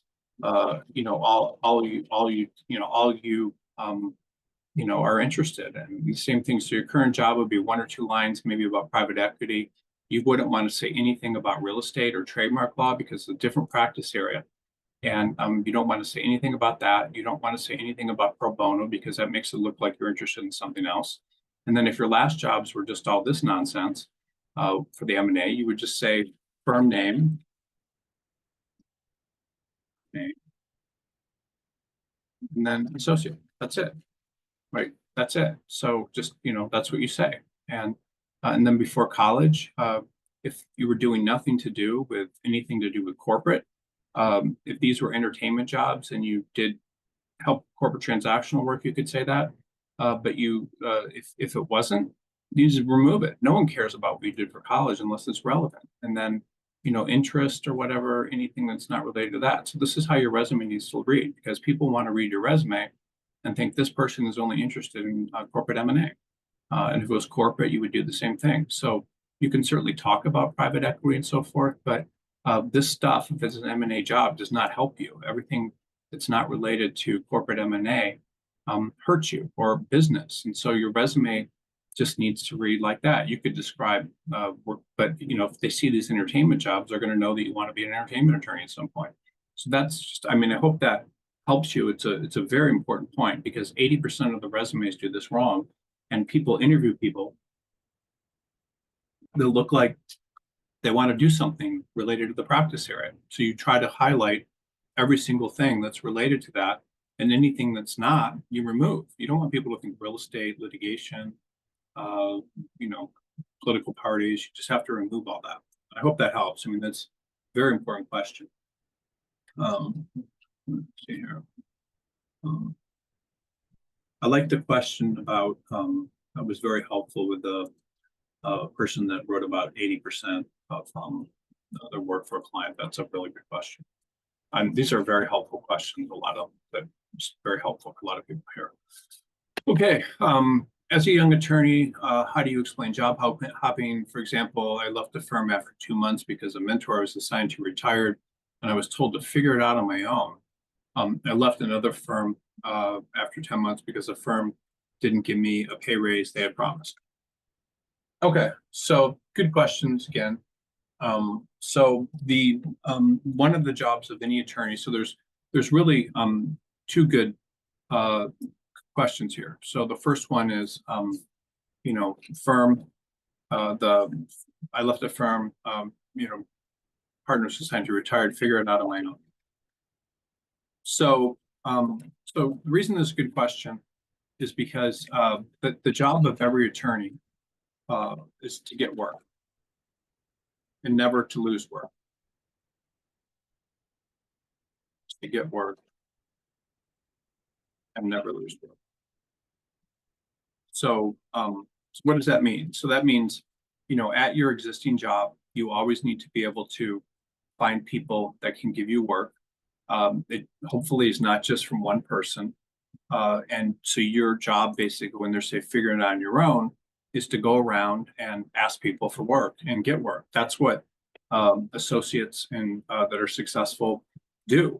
They even get happy when they're overwhelmed because they've been able to get work from other partners. So if you do good work, you're always going to get more work from partners. If you don't do good work, you're not going to get that work. So your job is to get work. It's the same for partners.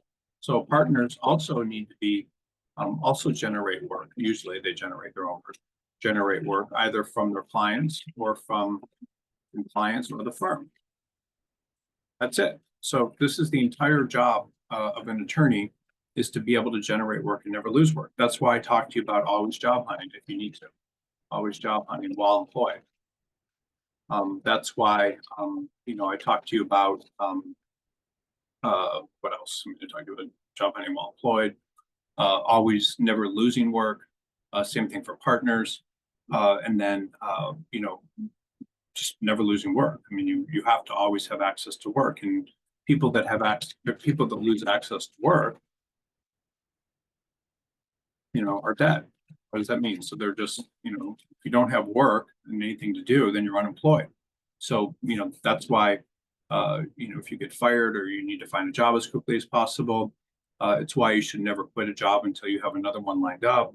But this is the most important thing for any attorney, is to always have work. I mean, you have to make sure that you always have work. And if you don't always have work, then, you're in trouble. So, never lose work, always get access to work. Same thing for partners. They're always trying to get business. And so if you lose work, you're dead. So you need to be able to go to people in the firm and ask for work. You need to find the opportunity to network with partners, whether it's at firm cocktail parties or whatever. You need to be always getting access to work. Now, I don't understand why they would tell a junior attorney or whatever to figure it out on their own, because that's costing them money to pay you a salary. So why wouldn't they be giving you work to do? It sounds just like it's a bad firm.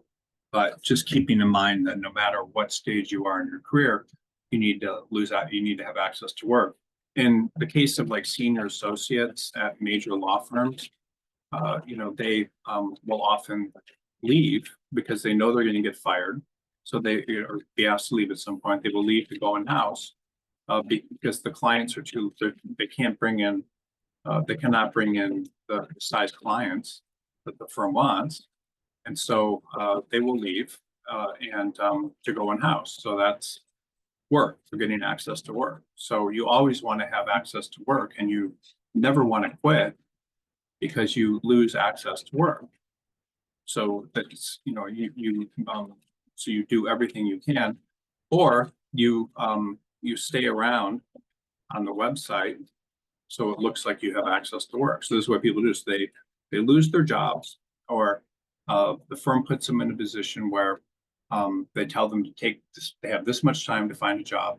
They want to stay on the website because it looks like they have access to work and people are giving them work. So if a firm tells you to figure it out on your own, then you should be doing everything you can to get more work, and you shouldn't leave unless they fire you. I mean, why would you, if you don't have a job, why would you leave unless unless you're fired and you want to keep your salary, you want to look like you have access to work? It's just going to make you much more employable. You're always more employable when you're employed, like 10 times than, maybe more than if you're not employed. So you should never leave a job without being employed. This one, you left the job because they didn't give you a pay raise they promised. I don't know if that was performance based or economic based. But again, same thing. You never leave because someone didn't give you a raise. I mean, that's crazy. People, you find another job if they want, but you don't get mad at them about it. Partners, by the way, almost never, I would say not never, but in their careers, law firms will always promise them a certain amount of money, and then law firms have slow years and they don't give them that money. And then those law partners will still stick around. They'll be like, okay, things will change in the future, or law firms will change compensation models for the partners. And so when that happens, all sorts of the partner can lose, have their pay cut. Law firms will not get bonuses if they don't have money or whatever. So, but if they didn't give you a raise was performance based, then you should be improving your performance or looking for another job. If it's economic based, you shouldn't leave. You should stick around until you find a new firm. And this is another thing that's very, very important for associates. So associates at 1 to 5 or 6 years are just, getting free training. You're learning a practice area. You're learning how to do something that, you can get clients with, take to other firms. So, your job is, it's not about compensation, because, you're really what it's about is just getting training, because that's the most important thing. I mean, you're literally getting free training. You don't learn how to be an attorney in law school or work in a law firm. You don't learn anything about it. The only thing you're learning, what you're really getting is training. So that training is more important than anything, and having constant access to that training is very good. It takes about 10,000 hours, which is interesting. There's a book by Malcolm Gladwell that talks about this, but it takes about 10,000 hours to become a proficient in any practice area. Now, there's certain exceptions to that, but I mean, maybe trademark is not as much, but to be proficient in any practice area. So you're getting free training, and so why would you leave just over a small amount of money? Also, partners and things, if they're not giving you a raise and they can't afford it, will be very hurt, if you're upset about it. So you don't want to upset them. You want to look like, I talked to you earlier about these different things. And this, what's so important to law firms when they're hiring you is, will you do the job long term? So if you tell people and you're leaving for all these personal reasons about your ego, then that shows you're not likely to commit. So you need to go in with the idea. Go in with the idea that you're going to commit. So and commit. You can always look for another job if they don't promise you the raise, but are you going to get better trained in another firm? Whatever. You need to never cut yourself off from the flow of work coming in. So never cut yourself off. So develop work, solicit other partners for work, always be looking for work. If you look like you're going to get laid off, making sure you're applying to as many jobs as you can.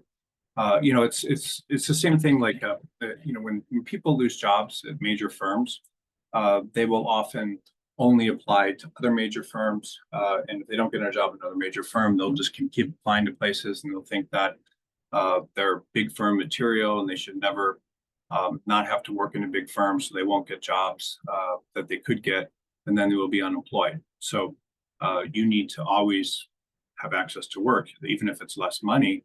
And even if you think it's beneath you, that's important.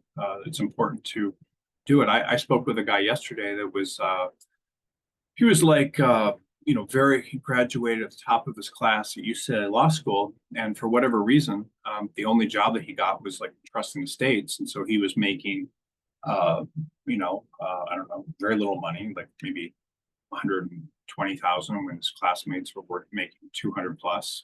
And he got this job, and he was like, it's the only job I got.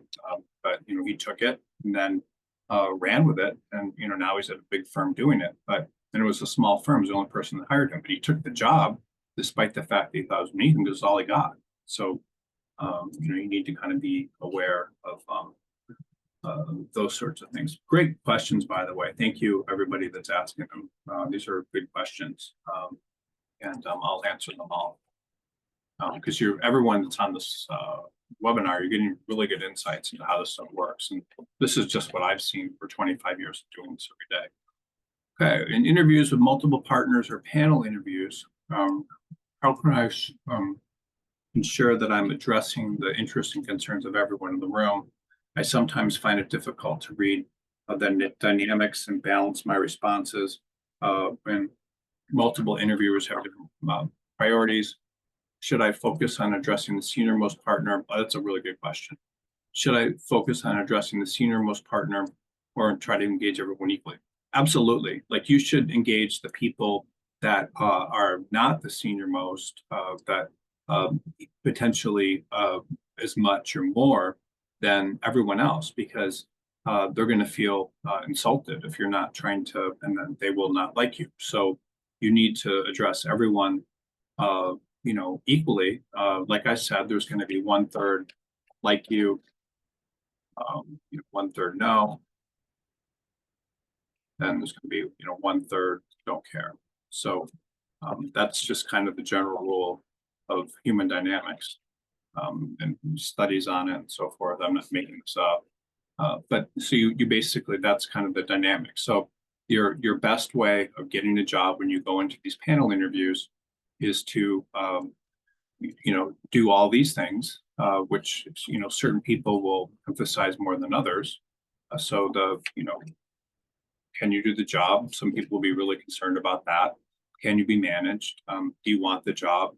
Will you stick around? Do we like you? So sometimes people will come in with just like the most engaging personalities imaginable, and are able to get jobs, and they may not have the best qualifications. So when people are discussing you, uh, they will talk about these different things. I mean, it may be, one person may say they don't seem like they really want it.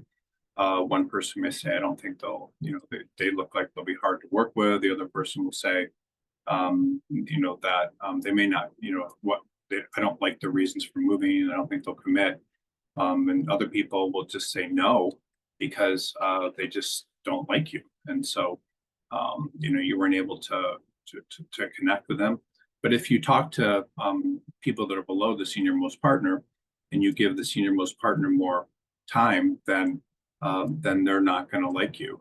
So you have to be very careful about that. These are the people, the younger people that may not feel secure, or whatever, are the ones that are that you're likely to have the most problems with. So it's just something to keep in mind. I mean, that typically that you have to engage more because they are more insecure than the more senior partners. Another thing, just this is just kind of important to bring up. So associates, then partners. So associates are on a panel interview. They want to hire people that are non-threatening to them. We'll do it as, and we'll make them feel good about themselves,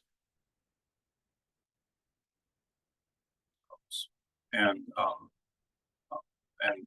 be on their side, or whatever. And either do work for them pretty much. Partners, so associates have those concerns. Associates do not have the financial concerns about partners. So, partners just basically want people that will work very hard and love the work. Yeah, that kind of thing. So that's just, partners are more concerned with someone that's going to come in and make the money. Associates want to hire non-threatening people. So, if you're someone that wants to work, 2,500 hours a year, and that associate only wants to work 1,800 hours a year, you're going to make them look bad if you come in and act like that. And then partners want the opposite. So you need to be able to tailor your responses to that. Every time I go into a live interview, the firm seems immediately disinterested in the conversation, whereas over the phone, they seem much more engaged. I've never gotten an offer post callback, and I'm wondering what I can do to avoid the immediate turnoff. Okay. I assume that it was something to do with an atypical lawyer appearance. As I write this, I realize someone asked a very similar question. Sorry. No, this is actually a good question, because you're saying you're not able to convert interviews into offers, and it's happening consistently. So yeah, I mean, your appearance, you should dress better. I don't know, or grooming. I need to get a haircut, by the way. Grooming. What else? Appearance, dress better, grooming. Those sorts of things are important. When you go in, so that may be a reason for them, rejecting or liking you. So that's very important. I had a candidate once that, this is before Zoom interviews, and he had grown his hair very long, like down to his buttocks. And every firm when he was first in his class at a good law school, and it was coming from a really firm, and every good firm, and every firm he went into, they just hated it. They said no. So, your appearance is important when you go into interviews, and it may be about your appearance. I don't know. So you have to figure out how you're going to address that. I mean, some people are short, some people are, I don't know, but whatever it is, you need to figure out ways to, counteract that in your appearance. So that could be an issue. Sometimes you may go into interviews and they may have, I don't know, there's all sorts of things that can happen, but I would look at your appearance. I would look at your delivery of questions. I would look at, whether or not you're doing these things to look like the best candidate for the job. And that's important. Sometimes there are people that can coach you on interview skills. You know, Executive coaches and things that may help you.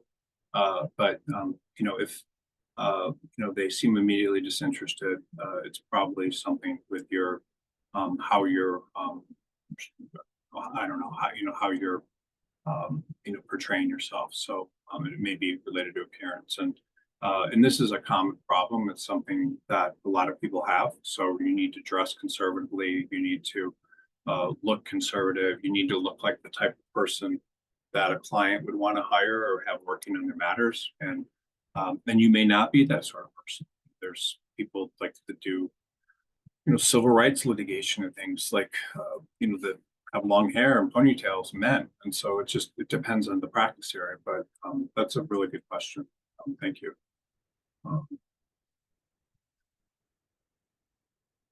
Okay, if you are attending a non-ABA law school, or this are you immediately discarded from law firms? I've been working for a government as a paralegal, but I want to shift out of criminal defense. Okay, there's no reason that anyone that passes the bar has to work as a paralegal, and this is just it's unfortunate that that's what you think, because there are personal injury, there are all sorts of consumer-facing practice areas where they're hungry for people, and they don't care. So that could be people, that could be insurance defense. It could be, I talked about that. It could be workers' compensation. It could be working for a solo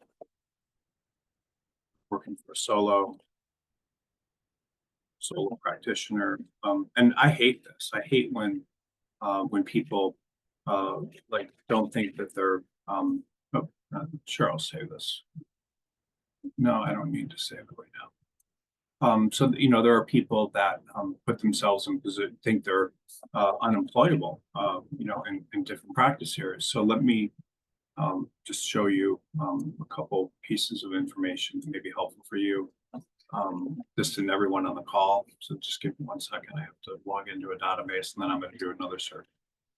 So I will show you different practice areas that you can do. That could be helpful, just important to understand. So any attorney, by the way, I don't care who you are. I don't care what you think your drawbacks are. I don't even care if you have like some sort of criminal conviction or still admitted to practice law. There are all these practice areas that you can do. You can do, construction plaintiffs work. They're always interested in people. Like, you can get jobs doing that. You can do education plaintiffs work. If you, regardless of the law school you went to, you can do environmental plaintiffs work. You can do family law, anything in family law. Anybody that went to any law school can get a job doing family law. It's just, there's tons of people, solos, that need help. You can get a job in healthcare plaintiffs work for medical malpractice and so forth. You can get a job in any immigration firm. Doesn't matter what the immigration firm is. There are thousands of them that will hire you. You can get a job in insurance plaintiffs work, doing trucking plaintiffs work. And, some of the highest paid people that make the most money that I know of, like I know people that went to non-ABA law schools that are like personal injury attorneys and have made tens of millions of dollars that they've saved, meaning they have 20, 30 million or more in the bank. They didn't go to you don't have to go to a top law school to be a personal injury attorney. You don't even need to be have a high IQ. I mean, your skills are being getting fired up about an injury, because it's if someone's injured, they're injured. It's not like you have to prove something very complex like in a commercial litigation. Most family law is very easy to learn, and it's more about emotion than it is about having incredible legal skills and being very smart. Same thing with immigration and these other practice areas. I get really distressed. Same thing with employment plaintiffs work. Just there's tons of people doing that. It doesn't matter where you went to law school. With workers' compensation, with trust in the state. So I just want everyone to understand that you can always get a job as an attorney. All these firms will hire people. So if you just random search here, let's see, family law attorneys, and I don't even care if it's a big state. Let's see, in Omaha, Nebraska. I mean, say you're in in Omaha, Nebraska, family law attorney. So look at all these people. I mean, they're pages and pages. Like, see, there's showing results 1 of 20. I mean, they're just hundreds of them in Omaha. It doesn't matter. And then let's say you're in California. So you're probably in California if you're not accredited law school. So I just did this search in Los Angeles, but list of cities in California. Everybody on this call, like, there are thousands of places you can work regardless of who you are. So look at all these cities in California. Look at all these things. I mean, it's just ridiculous. And there's just so many of them. They're just all over. I mean, so say you were in Fresno, you're in Fresno. So list of family law attorneys in Fresno, California. And it's going to be like this for every city in California. But it's just, there's every city in California is going to have all of these family law attorneys. I mean, it doesn't matter what city, they're all going to have family law attorneys you can work for. Richard Harris, I mean, I'm just pricking out a random person here. You go to his website, take you a second. Oh, we're down for me, so that's not good.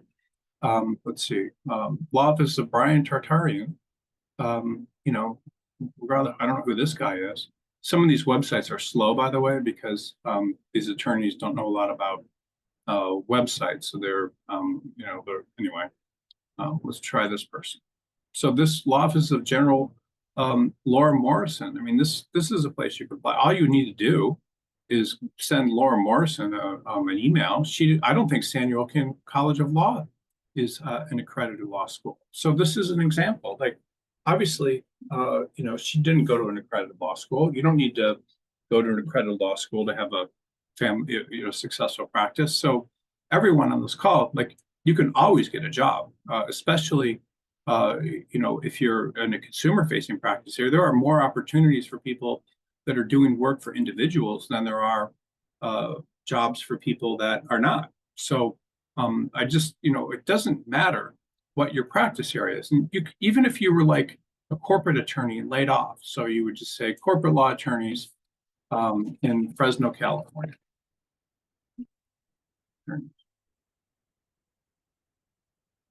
Same thing. You're going to get, a lot of, let's take it a lot lower.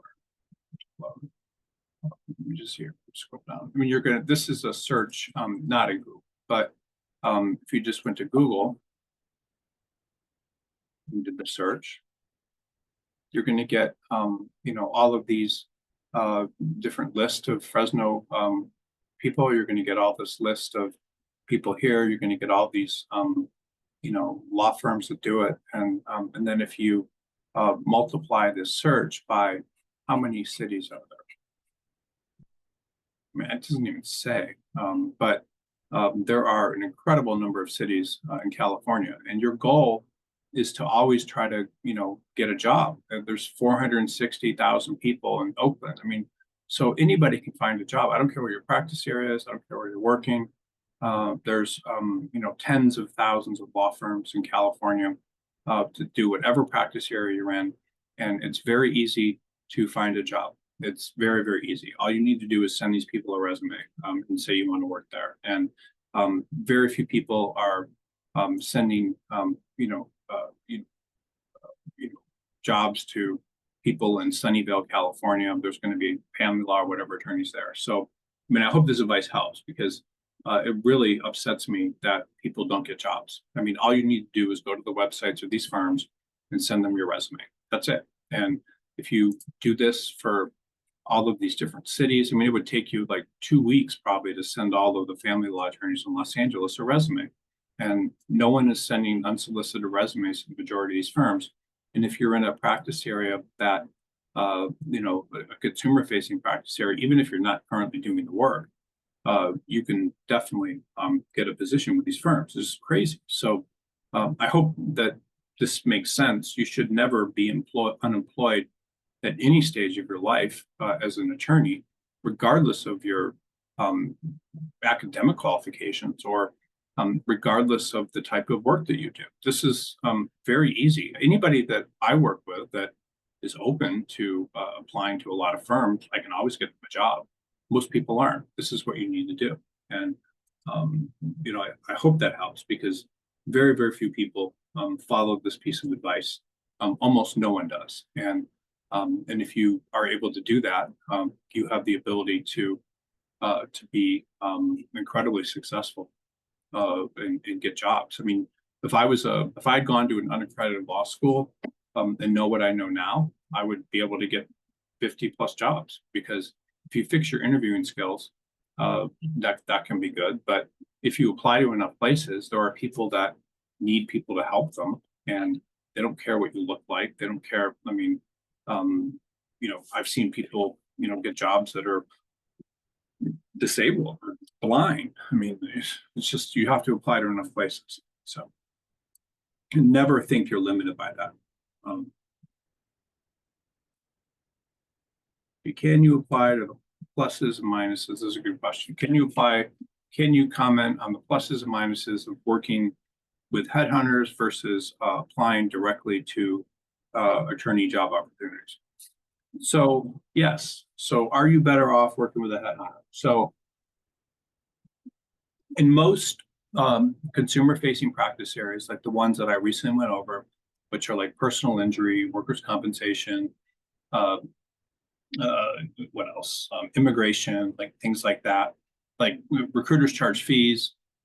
So the recruiter you work with could charge anywhere from a couple $1,000s, but most of them are going to try to charge 25% of your annual salary to these types of employers. So if you're in a consumer-facing practice area, then yes, you working with a recruiter may not be in your best interest. Now, I place people in these consumer practice areas all the time, but when I do, I don't charge them big fees. I charge them very low fees. But most recruiters are kind of wed to this idea that you charge high fees. So consumer-facing practice areas, working with a recruiter may not necessarily benefit you all the time unless you want access to their resources. Because a recruiter, let me show you one more thing. Oh, candidate search. What a good recruiter could. Now I'm a different type of recruiter because we have like over 100 people working here, and I've been doing it for 25 years. But I'm just going to try to show you where's Harrison demo. Should have Harrison demo. Harrison demo. So I'm going to do a search here on the BCG database, and I'm just going to show you some examples of the type of opportunities that a recruiter can find versus a non-recruiter or recruiter. Most recruiters, by the way, are recruiting for like one position. So they're doing that, and that's going to limit you. But this is just an example. These are all fake candidates, the BCG database. But let me just find an example here. So this person, this is not someone I can help. I mean, it's just a resume that doesn't matter. Let's say the person was in trust and estates and this, by the way, all this technology is ours. I mean, it's kind of cool because we've been doing it so far long, but then you might say, let's say also Los Angeles.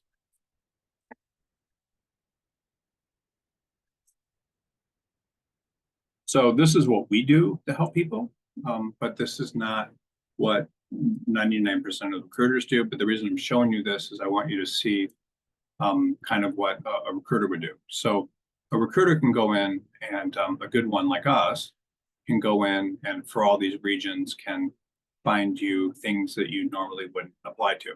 So these things here that say job order, all that means is that means these firms have reached out to us and been like, we cannot find people on our own, or we don't have the time or resources, and we would like you to find them. So if I find someone that matches this person, which you probably wouldn't apply to this on your own, the odds are really good, very good, that the firm will interview because they need people, they're desperate, and they've contacted us and they know our fees. And this is for, by the way, a consumer facing practice area, trust in the states. Then I would also be able to look at jobs that we've had in the past from firms, which mean if there's firms that have had jobs in the past, like recently, they're likely to hire you. So this is a bunch of firms that do the type of work in Las Vegas, and it may not be the correct mention job, that are, be open to that. Then there's other types of firms. We have firms that are on, special list of being very, very good in those practice areas. So look at this. This is 305 places that I can send someone to in these regions where they're interested that have good practice areas in that. I can also look at, firms that may have interviewed these types of candidates from us recently. So we rank them by points, and the points are like based on recency. So you can see it 1017, 7-1, like these firms interviewed people that were trusted states. So as a good recruiter, we have 305 places we could send them, in which no one in the frickin' world's going to be doing for them. Then we have other lists. We have, what is this person's name? I already talked about it.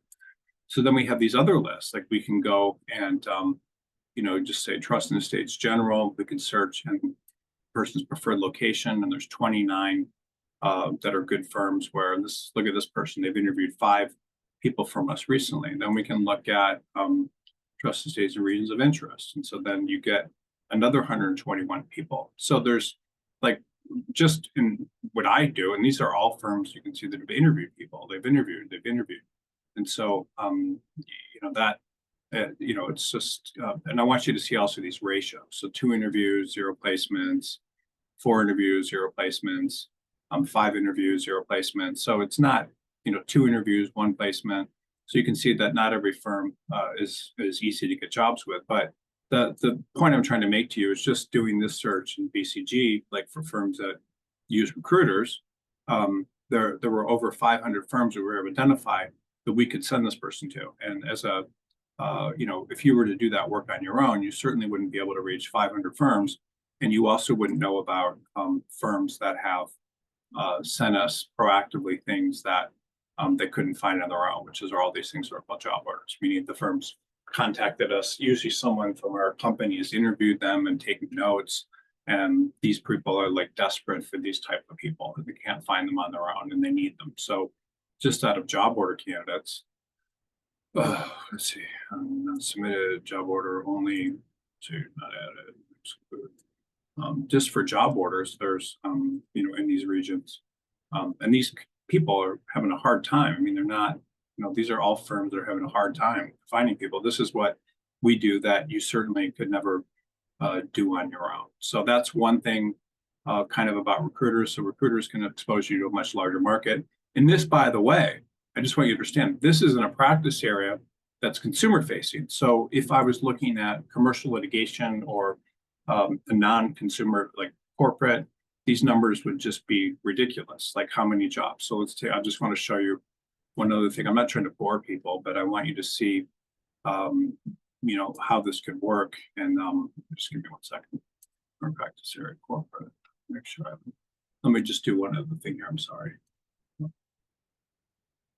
Trying to share a certain screen. Okay, so if I were to take this person and make them, let's say corporate, and let's see, just whatever corporate, I'll just select all the corporate jobs just to show you kind of how it would work. So I make this person corporate, and I make their area of interest. Let's see, New York City, just New York City. So just New York City. Give me a second.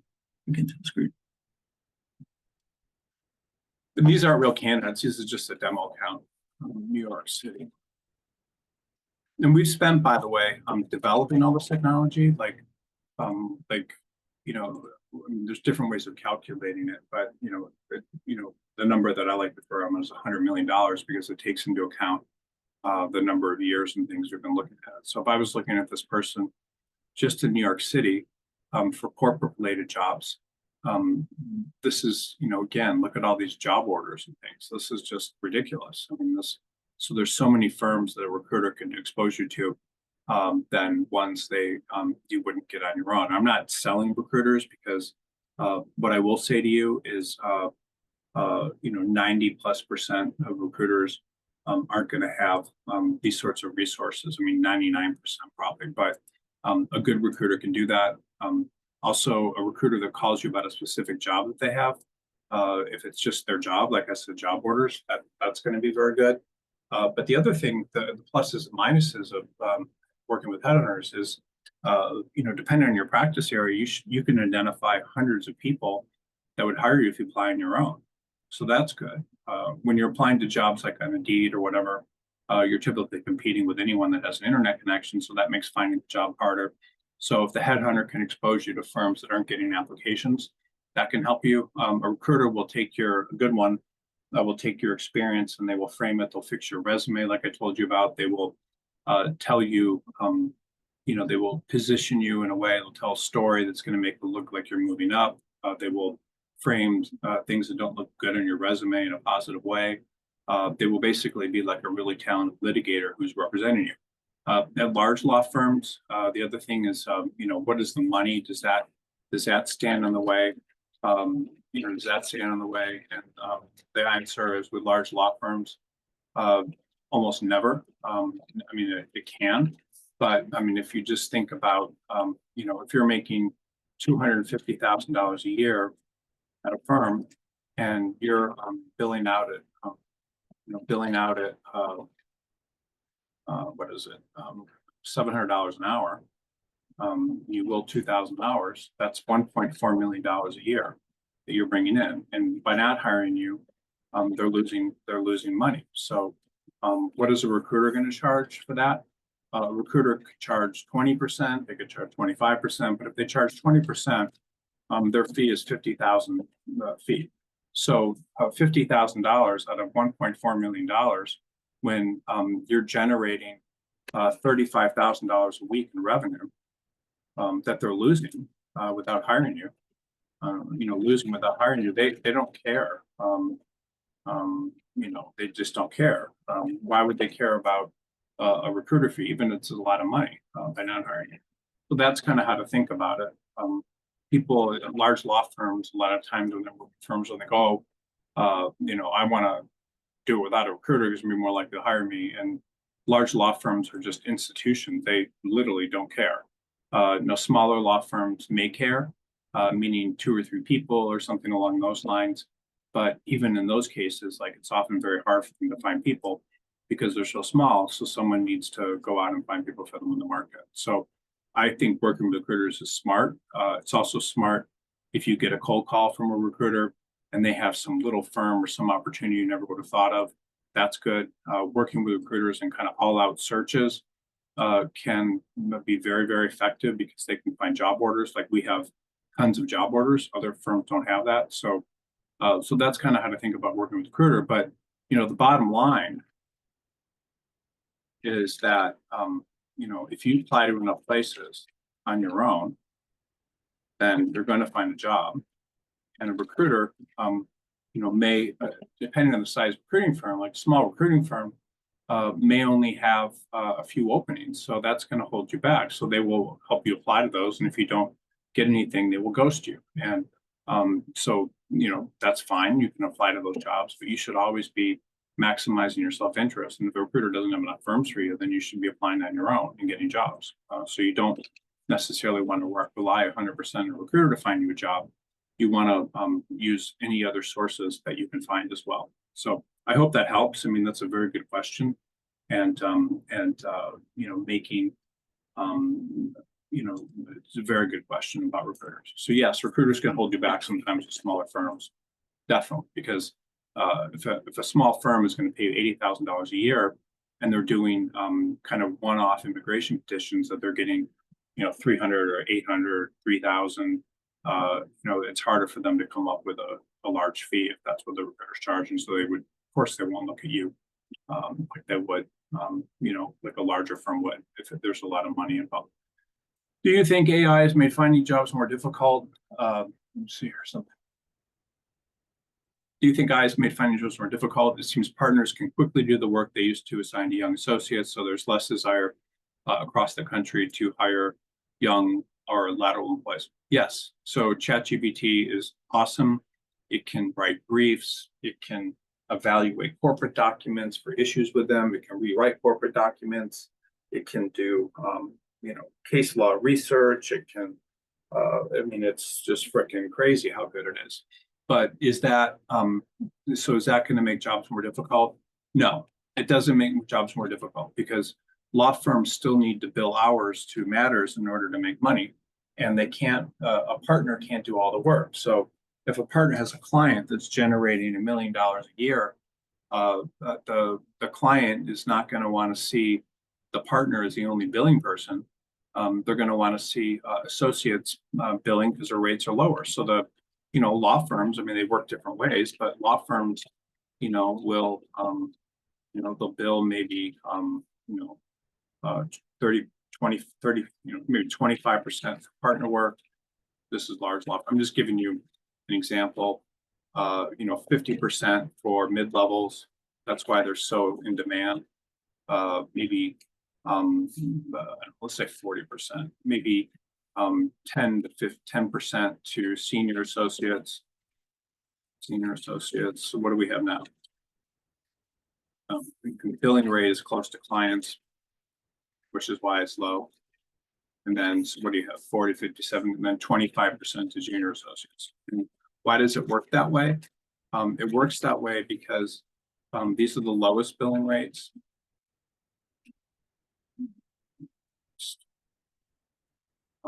And most inefficient, meaning they have to write off their time. So a lot of times they don't make money. High billing rates like clients. So partners prefer to do their own. Partners make more money when they do their own work. And I hope this makes sense when they do own work. And then in addition, the clients prefer to have partners, not a senior associate. So and how does that work? So a partner might get 40% of the revenue of their clients that they bill and collect. And that's actually a high number, and 15% or maybe 10% of work they give others. So that's why work they give others. That's why they push out, they tend to push out senior associates because the clients don't want them. Mid-levels are most efficient and lower than partners and senior associates, lower billing rates. So they don't have to write off partners, and then the partners will do that percentage. So that's always going to be there. It's not going to change because of AI. If anything, law firms don't like AI because it's going to make people more efficient, not able to bill as many hours. But AI is not going to change any of that. That's the model that large law firms have been following since Cravath started in the 1950s. So that's just how it works. So law firms prefer to hire mid-levels. It's easier for them than hiring junior associates because junior associates will not work out. They will get the training and leave. They have to write off their hours. So in an ideal world, law firms would only hire mid-levels, but they still need people that aren't charging a lot of money to do the work. So they still keep hiring junior associates. The lower billing rates look good to the clients, but that's kind of how it works. So AI is not going to change any of that. It's just always kind of there, something that can make people more efficient but they're still going to overwork. They still will work the matters to get as much money as they can out of them. So if anything, it'll make the work better, but it's not going to change anything. I'm clerking in a federal court, and many firms are now having receptions for post-clerkship associates, so that's great. Do you have any suggestions on how to take advantage of attending receptions? And is it to apply as soon as possible or speak with as many people before applying? Okay, well, I was a federal law clerk for a district judge. They didn't do that when I was younger, so I mean, that's great. Yeah, in the receptions, you should try to meet as many people as possible. And the more people you meet, you get cards and things. You can send them notes thanking them for talking to you, and attach your resume. And so that's a good way of getting jobs. Clerks that are clerking for federal judges should be applying to firms starting at about 6 months. It's a nice time to apply because you can apply to as many places as you want. And you know, you can just kind of get a sense of what people want. Clerks are valued in different ways by firms. So if you worked in a large law firm in the summer and got an offer, it's much easier to get a job than if you didn't. If you work for a year or two in a firm and want to go back, it's much easier to get a job than if you're just a clerk. Clerks should, you know, apply to as many places as possible. And generally, if you're, regardless of whether you're a circuit court clerk or you're a district court clerk, you're going to have the most luck getting jobs doing commercial litigation. A lot of attorneys that are doing appellate related work think they can get jobs doing appellate work in law firms. It's very hard to get appellate jobs in law firms because most of the time the partners, when they get appeals, will prefer to do it on their own rather than having a brainiac work on it. But that's just kind of how that works. Yeah, so you want to apply to speak as many people as possible, and then whatever market you're in. So if you're in, I mean, say Detroit, you want to apply to all the firms in Detroit that have commercial litigation practices.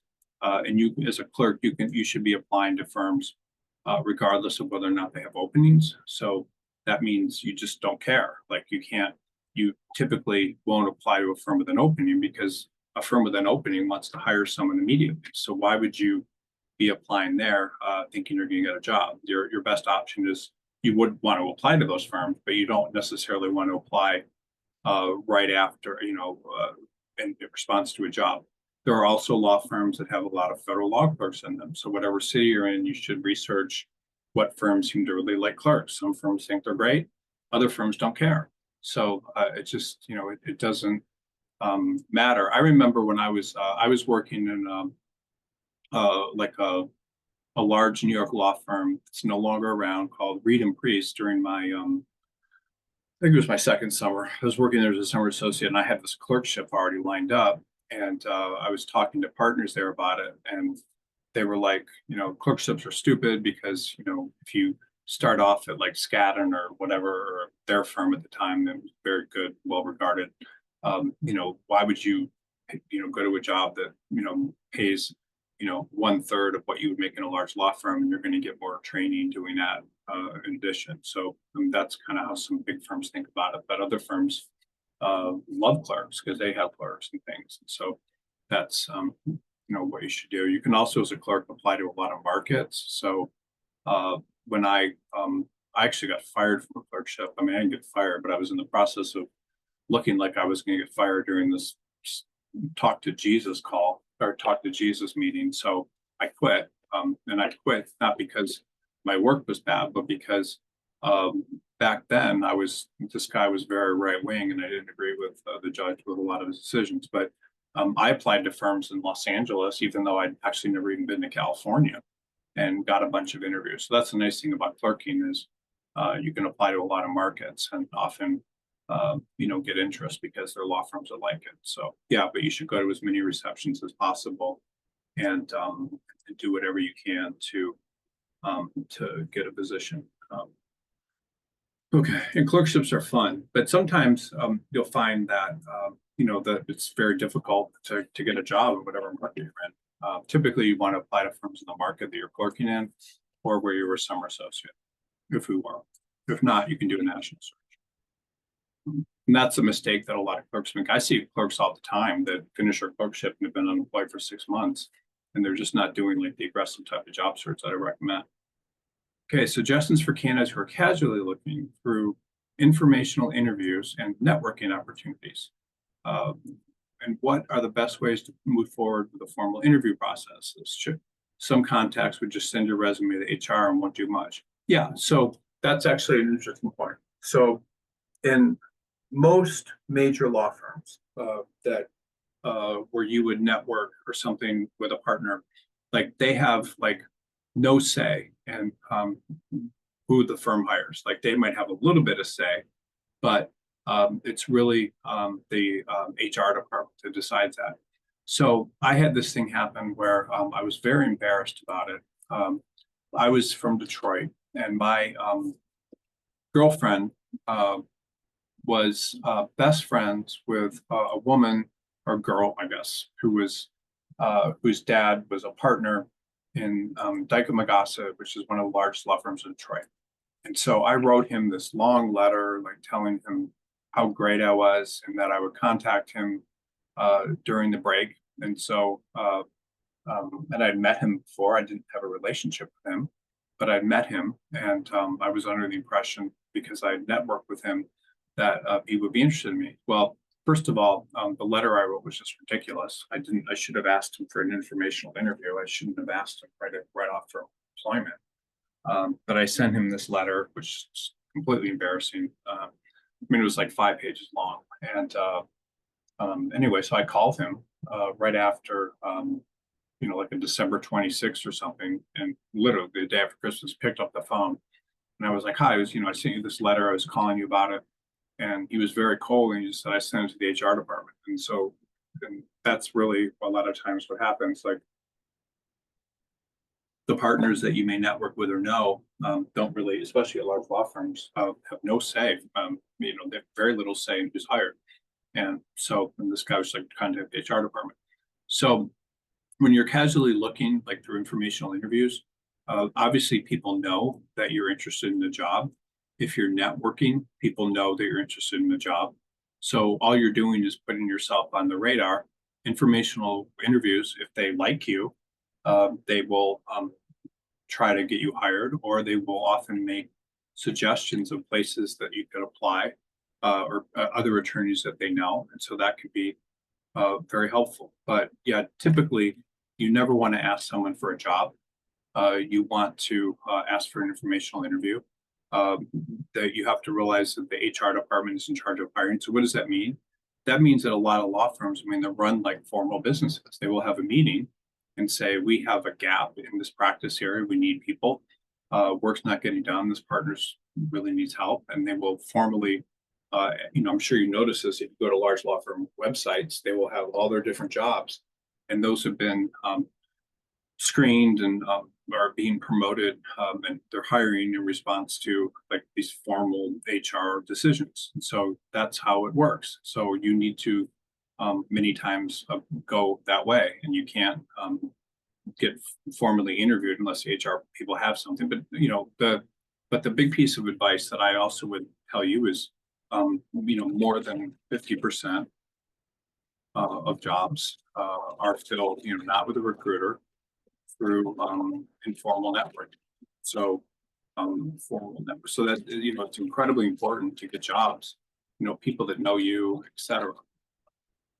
That's how people get positions. etc. So just something to keep in mind. So the more networking you do, the more likely you are to be able to get positions, and it's the most effective way there is. So this is a very good way. You should always try to network and meet people, send them, emails telling them you like them and their firm, whatever. But if you don't apply for a job, it's always assumed that when you're looking for a job that, let me see. When you're informational interviewing, you're looking for a job. Everyone knows it, but you don't have to break it up. Okay. Is it okay to leave off your resume a job where you're there only 2 months? Is it ever okay to make a job you had? Well, obviously, I'm not going to tell you to do this in a webinar that's being recorded and so forth, and people could use it against me. But do attorneys do that? Yes, they do. And do they get in trouble for it? Uh, Almost never do they get in trouble. Is it a good idea to do it? Yes, because it makes it look like you might have left or gotten fired. Do people do it? Yes, they do. Could I tell them to do it? No. But uh, overall, it's something that a ton of people do. It's something that helps them. And yeah, so, but I mean, I can't recommend it. I would never tell someone to do that. But people do it all the time. I had a thing happen. I remember once when I was a young recruiter, I was placing a guy from a big law firm at uh, K&L Gates. It was called Preston Gates then in Seattle. And he called me like, I think it was like right before he received the offer. And he said, I went over to Skadden, but I was only there for 6 weeks and it was just horrible. And I went back to my old firm and should I tell them about that? And I said to him the same thing, like, I didn't, I didn't know that, it was something that really was relevant to his resume, but I certainly wasn't going to be a tattletale. And yeah, but would that have helped him or hurt him either way? No, I think he actually ended up telling them about it just because he felt so, that it was ethical not to. But people do this all the time, and it's better not to have that than to have it. Most law firms are not going to do rigorous background checks and find something like that out. And if it looks like you have any form of unemployment stability, then you will you won't be as well received as someone that's not. Wow, thank you for all these questions. This is just really good today. I mean, I'm surprised. And also, everybody that's still on this call, like, most of the people that started out the presentation are still here. So, I mean, I'm very impressed with everyone because these are really important questions. And just one of them, like the one I told you about 2 months, the one about informational networking, the one about clerking. I mean, the one about AI, all these can really help people with the answers. So I appreciate all these questions because I'm sure it's helping people. What are the best ways to answer questions about why I left a particular firm, particularly the reasons were complicated and personal? I want to be transparent, but I also want to raise red flags, be overly critical of my past employers. So the best one is, not enough work. That, if there's any truth to that, that they didn't have enough work, then that's always a good answer. If it's a huge firm that didn't have a lot of work, that's going to be more suspect than if it was a smaller firm. So the best way usually is to say not enough work. People come up with all these things like they were sick or they had to take care of their family. And, people that get sick, obviously law firms, I mean, I hate to say it, are more interested in people that don't get sick than get sick. Sometimes, had to take care of a family member, and then I have a standing offer to return, but I are looking at new firms. Being critical of your past employers, they don't have enough work. That's a very good thing. Sometimes partners with business will leave. That's a very good thing to talk about. Sometimes, if you've left a firm, taking care of a parent or sick child or something along those lines. I'm working with a woman right now that's very, very good attorney. She's in Tampa, and her husband died, and when that happened, she had to pick up everything. She actually had a huge book of business of like close to $2 million, and she had to leave all those clients when this happened. So these sorts of things, if you can talk about, more work or, that's usually the best thing. But you don't want to be critical of past employers. I mean, you can, but if you're critical of your past employers, it's going to look like you're going to be critical of them because people that do that typically will be critical of the next employer. So most of the things you could say about an employer that would be negative are going to raise red flags. So if you can, you always talk about not enough work. If there's family things that are personal, you can talk about that. If you need to, I mean, those are kind of the general answers, but not enough work is usually a really good one. And you can almost always say that and not be in trouble. So that's that. Okay, I hope that helps. But like I said earlier, you're always better off staying employed than ever leaving a firm, because if you leave the firm, then that's going to you're unemployed and you don't have access to work. So you typically never want to leave a job unless there's unless you have something else lined up, which is why you should always be looking for a job. Always be job searching. I mean, I don't care uh, who you are. I mean, you should always be looking for a position. Okay, when asked about weaknesses, this is a good one. In an interview, what are some ways to address the question without jeopardizing my candidacy? So, the weaknesses, too detail oriented, um, you know, to take the side of the client, get too passionate when I should be more neutral, neutral, whatever, but too detail and too side. You can say, always try to do more research than necessary. Necessary. These sorts of things. Anything that makes you look positive, like your weaknesses. Those sorts of weaknesses. You basically take uh, strengths, make them sound like weaknesses. That's typically the best way of doing things. Just talk about anything that looks like it could be it's a strength that becomes a weakness. So just think about whatever you do. Too much research, too detail oriented, to get too passionate, not neutral enough. I mean, I could come up with those all day of ways to answer that question. And those things will all help you. I would also, just this particular question, it's kind of interesting. I would maybe even add it into ChatGPT and ask them, because they would probably actually give you more answers than I've given right now. And let me just see if I can kind of find. Just give me 1 second. And these kind of questions sometimes, like if you have like AI answer them, it could actually be kind of interesting. So let me just see if I can do that. Make sure. Okay. So that's ChatGPT. I'm just going to share my screen because this is just kind of fun. So I'll just show you how that would work. And this is the kind of question where, like, I don't know all the answers, so I'm just showing an example. So awareness, like I said, commitment to improvement, potential weakness into strength. So it's talking about too detail oriented. It's talking about too passionate. These are the things I already said. More research. Anything that makes you look strong. This is the general tips, like choose weaknesses that can be strengths. Show growth and improvement. Can you list an additional 10 things?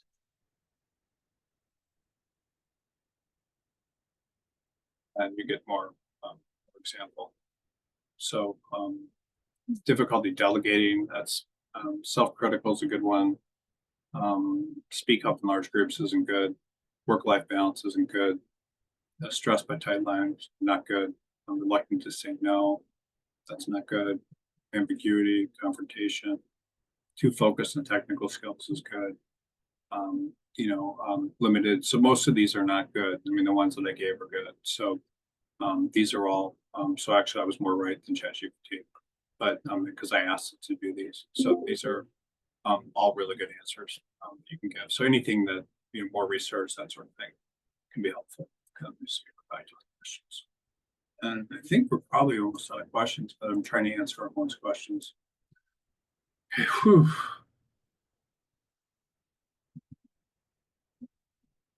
Okay. A lot of questions today, really good questions. As a young attorney, how do you explain job hopping? Oops, my desk is on. How do you explain job hopping? For example, I left a firm after 2 months. Oh, this is a question I always answer.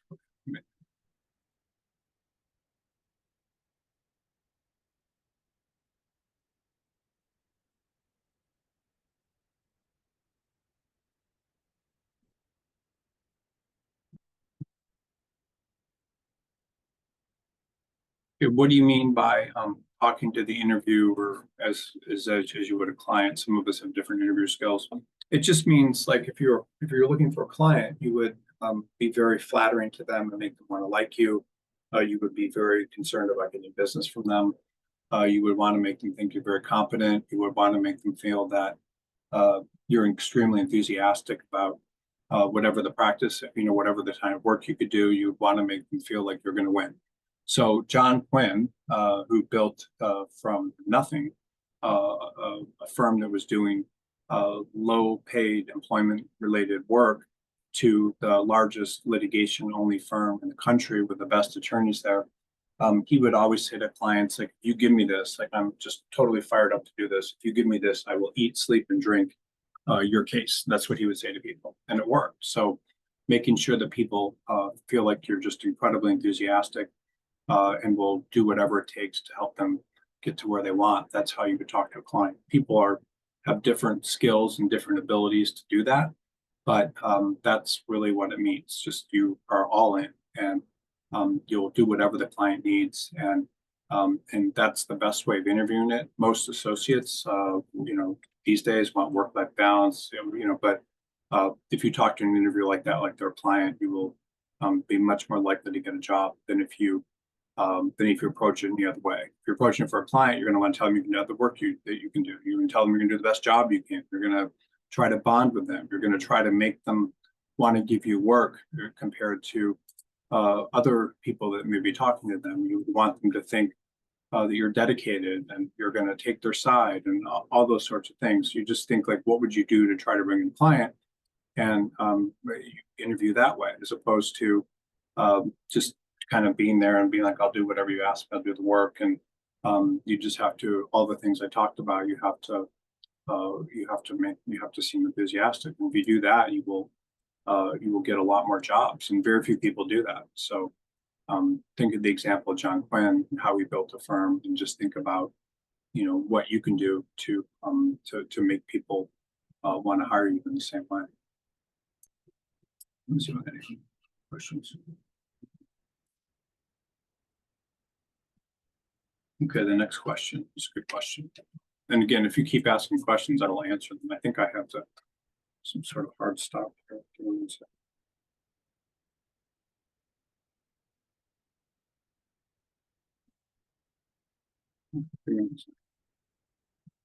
Okay, so what advice do you have for someone that's been doing e-discovery work for 10 years and wants to get a job in an area of law you don't practice data privacy?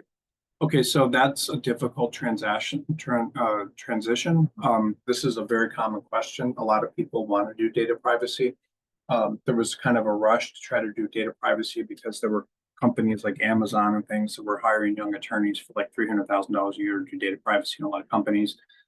That has gone away. I mean, it's still there, but the incredible enthusiasm for that practice area with companies and things is no longer there.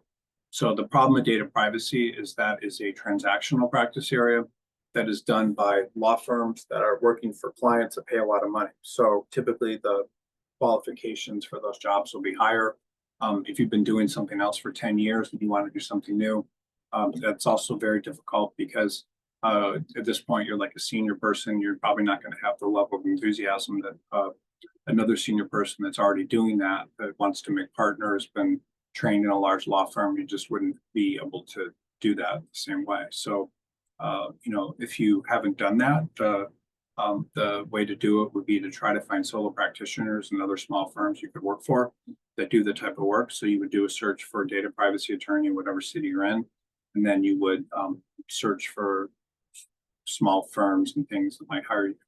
I would say, a lot of people do e-discovery work, and sorry, just one second. I have something. I apologize.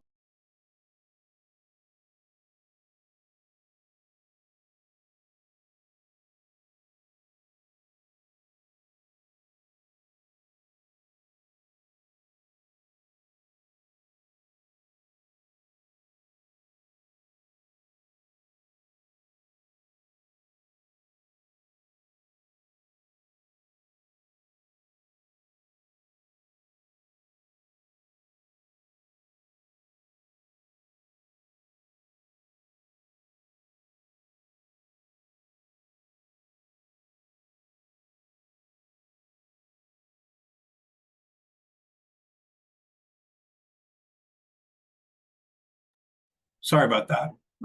So transition from e-discovery, I would that type of work you can have a long-term career doing, but if you want to get back into doing traditional law firm work, then you would need to apply to uh, firms that are small, that are willing to hire you, that would have a difficult time attracting people on their own. And if you want to do that in data privacy, you can do the same thing. This, e-discovery work, by the way, is sometimes people fall into that because they can't get jobs doing other things in law firms, or they get a job with a large law firm doing, they want to work in large law firms.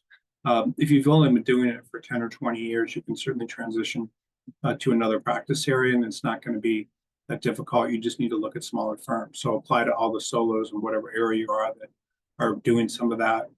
Get this, the CIPP certification, and then, whatever associations, join them. You can write papers, all sorts of things, to do it. So, so that's how I would recommend doing that. I mean, the more background you look and enthusiasm you look like you have for that practice area, the better you do. The only problem with transitioning for anyone, like after 10 years to a practice area like this, is you won't have been trained, so you're going to have to ask someone to train you, and that's not as easy, as a 10-year attorney with no experience doing that type of work. So, I mean, it's a good question, and like, so do you have any advice of tips for maintaining the relationship with people after having an informational interview with them? Thanks. Yeah, so after an informational interview, you would typically send them something thanking them for that. Then what good attorneys do with clients is you would, if you know the type of work they do, you would send them, like articles about what they do, that you saw that were interesting, you thought were interesting. And then you don't need to, you send them, follow up, not follow up. You never ask for a job. You just send them helpful information or developments you saw that you thought were cool. If there's something in their practice area that you saw that was interesting, send them that. If you see them in the papers, or you can set up Google alerts. If you see them mentioned anywhere, say, "Oh, I saw that article about you. That's really cool." So you just maintain contact with them without ever asking anything, and don't tell them if you move firm. Don't tell them anything. Just basically be nice to them and send them things. That's what people do. I remember when I was associate, I was in this case with this guy from Morgan Lewis and Bacchus, and he was a senior associate, and there were like 10 other firms in this class action, and he would always send me like notes, like handwritten and nice stationery, with copies of cases and articles and things, and he would just mail them to me, the firm. And I was doing that probably to everyone that was on this case. It was very interesting to me. And he ended up becoming, I don't think he stayed in Morgan Lewis and Bacchus, but he's like a major partner now at another law firm. So he probably did that with everyone. He just kept doing that, and that helped him. And then I know one partner that's got like a $10 million book of business, and he made kind of a, when he would find general counsels and things that may not have given him business, that didn't have jobs, he would kind of reach out to them and help them network into new jobs based on people he knew and other clients and things. So, but that's really the best way of doing it. That's a great question. Thank you. Okay, this is another good question. Love this question. The question is, well, how far back do you go in listing jobs in your resume? Do you include something you had 30 years ago? No. So no, you don't. You include your recent experience. Now, if you had like 10 jobs as a associate or something in other law firms, you would just say, associate, 19, you would say, literally like 1985 to 2005. And this is what people do. I mean, it's actually very useful to maybe 2000. was an associate at top firms, including, then you would just list 3 or 4 doing capital markets. So that's how people, that's fine. And that's just one line. And then, if you had other jobs that, you were a partner or whatever, you would do the same thing, partner, 2000, 2015, was an equity partner,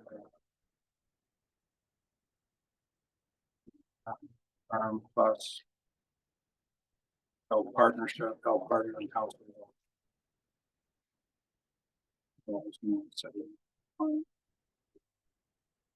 You could even say, partner council roles, you know, including these kind of. So that's what people do. I know one guy, he's a mess. He's an alcoholic, and what happens is he goes to a firm, and they discover it, and then he starts kind of screwing up on matters and things. So this is what his resume does. He was literally for like 12 years, moved firms every year. And then same thing with his partner roles. He got into firms because he's got some work, but he does it the same way because the guy's just had so many jobs and it works. So that's a great question. Thank you.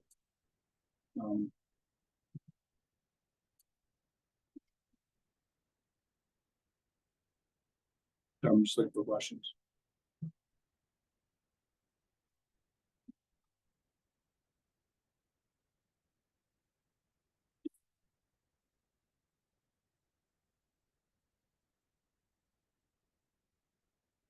Okay, so this is a question about cultures and environments of firms. So every firm has a different culture. So when you go in, you worked in different legal environments, find it challenging to engage and adapt to their. So as someone who's worked in different types of legal environments, I find it difficult and challenging to engage and adapt to the culture of the new firm during the interview process. So what are strategies to better assess what my personality and work style align with the firm's culture, and how should I communicate this alignment? So every firm has different cultures. Like some are just most uptight places you can imagine. Some places the doors are closed of every attorney. Other places, like, people are going out and doing cocaine every weekend, literally. I mean, good firms, associates and partners. So how do you, align with that without seeming overly rehearsed? You just try to basically, your only job when you go into a place is to get the job. It's nothing else. So you have to do all the things I mentioned. You have to look like you can do the work and everything. But if the culture doesn't match you, then you don't have to take the job. But you want to try to get the job just so you have the job. And if you try to look like you're enthusiastic about a culture, that, I mean, like, you align with it, then that'll work. But typically you'll get a real sense of that when you go into interviews. Like, you'll get a sense of how that culture is and whether it works for you. And in a lot of cases it won't. I went into one law firm, I remember, in LA, where, I mean, there were like men wearing leather pants and t-shirts with like open necks. Like, I mean, that were tight and stuff, and they had cigarettes on their desk. I mean, every firm is different. So, you have to do your best to fit in with whatever that culture is when you're interviewing, and act like you can fit in. And if you don't, it doesn't matter. You don't want to go to a place where you don't like the culture, because you can be pushed out if you're not a good fit for that culture. So and people won't like you, and they won't give you work. And so the firm's culture doesn't match what you want, you shouldn't work there. There's an article that I've written called Firm Culture Matters Most. So if you look for that article, it's one of the first articles I wrote, and it's probably 25 years old. But if you just search for that, Culture Matters Most, BCG search, if you look for that article and find it online, that's one of the early articles that I wrote that I think is very helpful to review. It's one of the first articles I ever wrote, and it was something that I thought was like the most important thing for attorneys when they're looking for jobs. And that's why it was literally one of the first, and I realized that early on. Would you recommend a candidate use a reference checking service to screen former employer references to know which best to provide in actual job applications?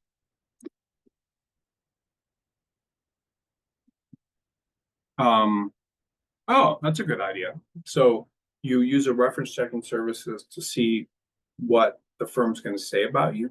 Yeah, that's probably I've never even that's a brilliant idea. I've never even thought of that. So you hire reference checking services to check your former employers. Wow. I mean, whoever wrote this, I guess your name's Bill, or William, that's an incredible idea. Never thought of it. Uh, sometimes law firms will have recruiters do it, but yeah, that's a brilliant question. Yeah, I would recommend it. If I don't know if it's ethical, like you have to say it's just they can just say they're a service and it's not for a particular employer, but assuming it's ethical, yeah, that's a rock star idea. I've never thought of that. Yes, you should do that if you can. That's just incredible. It's a great idea. Wow. I mean, I'm very, very rarely just blown away by a question and how awesome it is. Never thought of that. So yes, I would recommend it if you can. If they don't have to say the name of the employer, that would really help you because it would, you would know what to avoid in terms of your performance in the future. You would know if the employer is going to say anything good or bad. Yeah, just freaking an amazing idea. And I really like it. That's something, yeah, that's wow, wow, wow. Yeah, great idea because when people check references, a lot of times they don't get offers. So that's good. As a follow-up question for being senior in e-discovery service, and that senior law firm, is it impossible to come in a junior mid-level position? The answer to that is probably because law firms they don't discriminate against people really based on their age. So if you were to graduate at the age of 45 from a law school, you could still get a job as a first year associate, but they discriminate based on the amount of experience you have. So it's very, very difficult. Is it impossible? No, but law firms like people that are bright-eyed and bushy-tailed. So that just means they're just really enthusiastic and but I'm bushy tail, sorry. They're really enthusiastic and they really they're willing to work hard. They're new. They're willing to learn. And typically, when people get more senior, they don't have that. So that's just, I guess, it's age discrimination. It's actually not age discrimination. It's experience discrimination. Someone at one point brought a case against me with I don't know, it was the U.S. Department of Justice or something for saying that these jobs required like 1 to 8 years of experience and so forth. And there are 7 to 8 years, and they did like this investigation. I couldn't believe it, and nothing ever came of it. But yes, so that's how the discrimination works. Okay, so I think that's all the questions.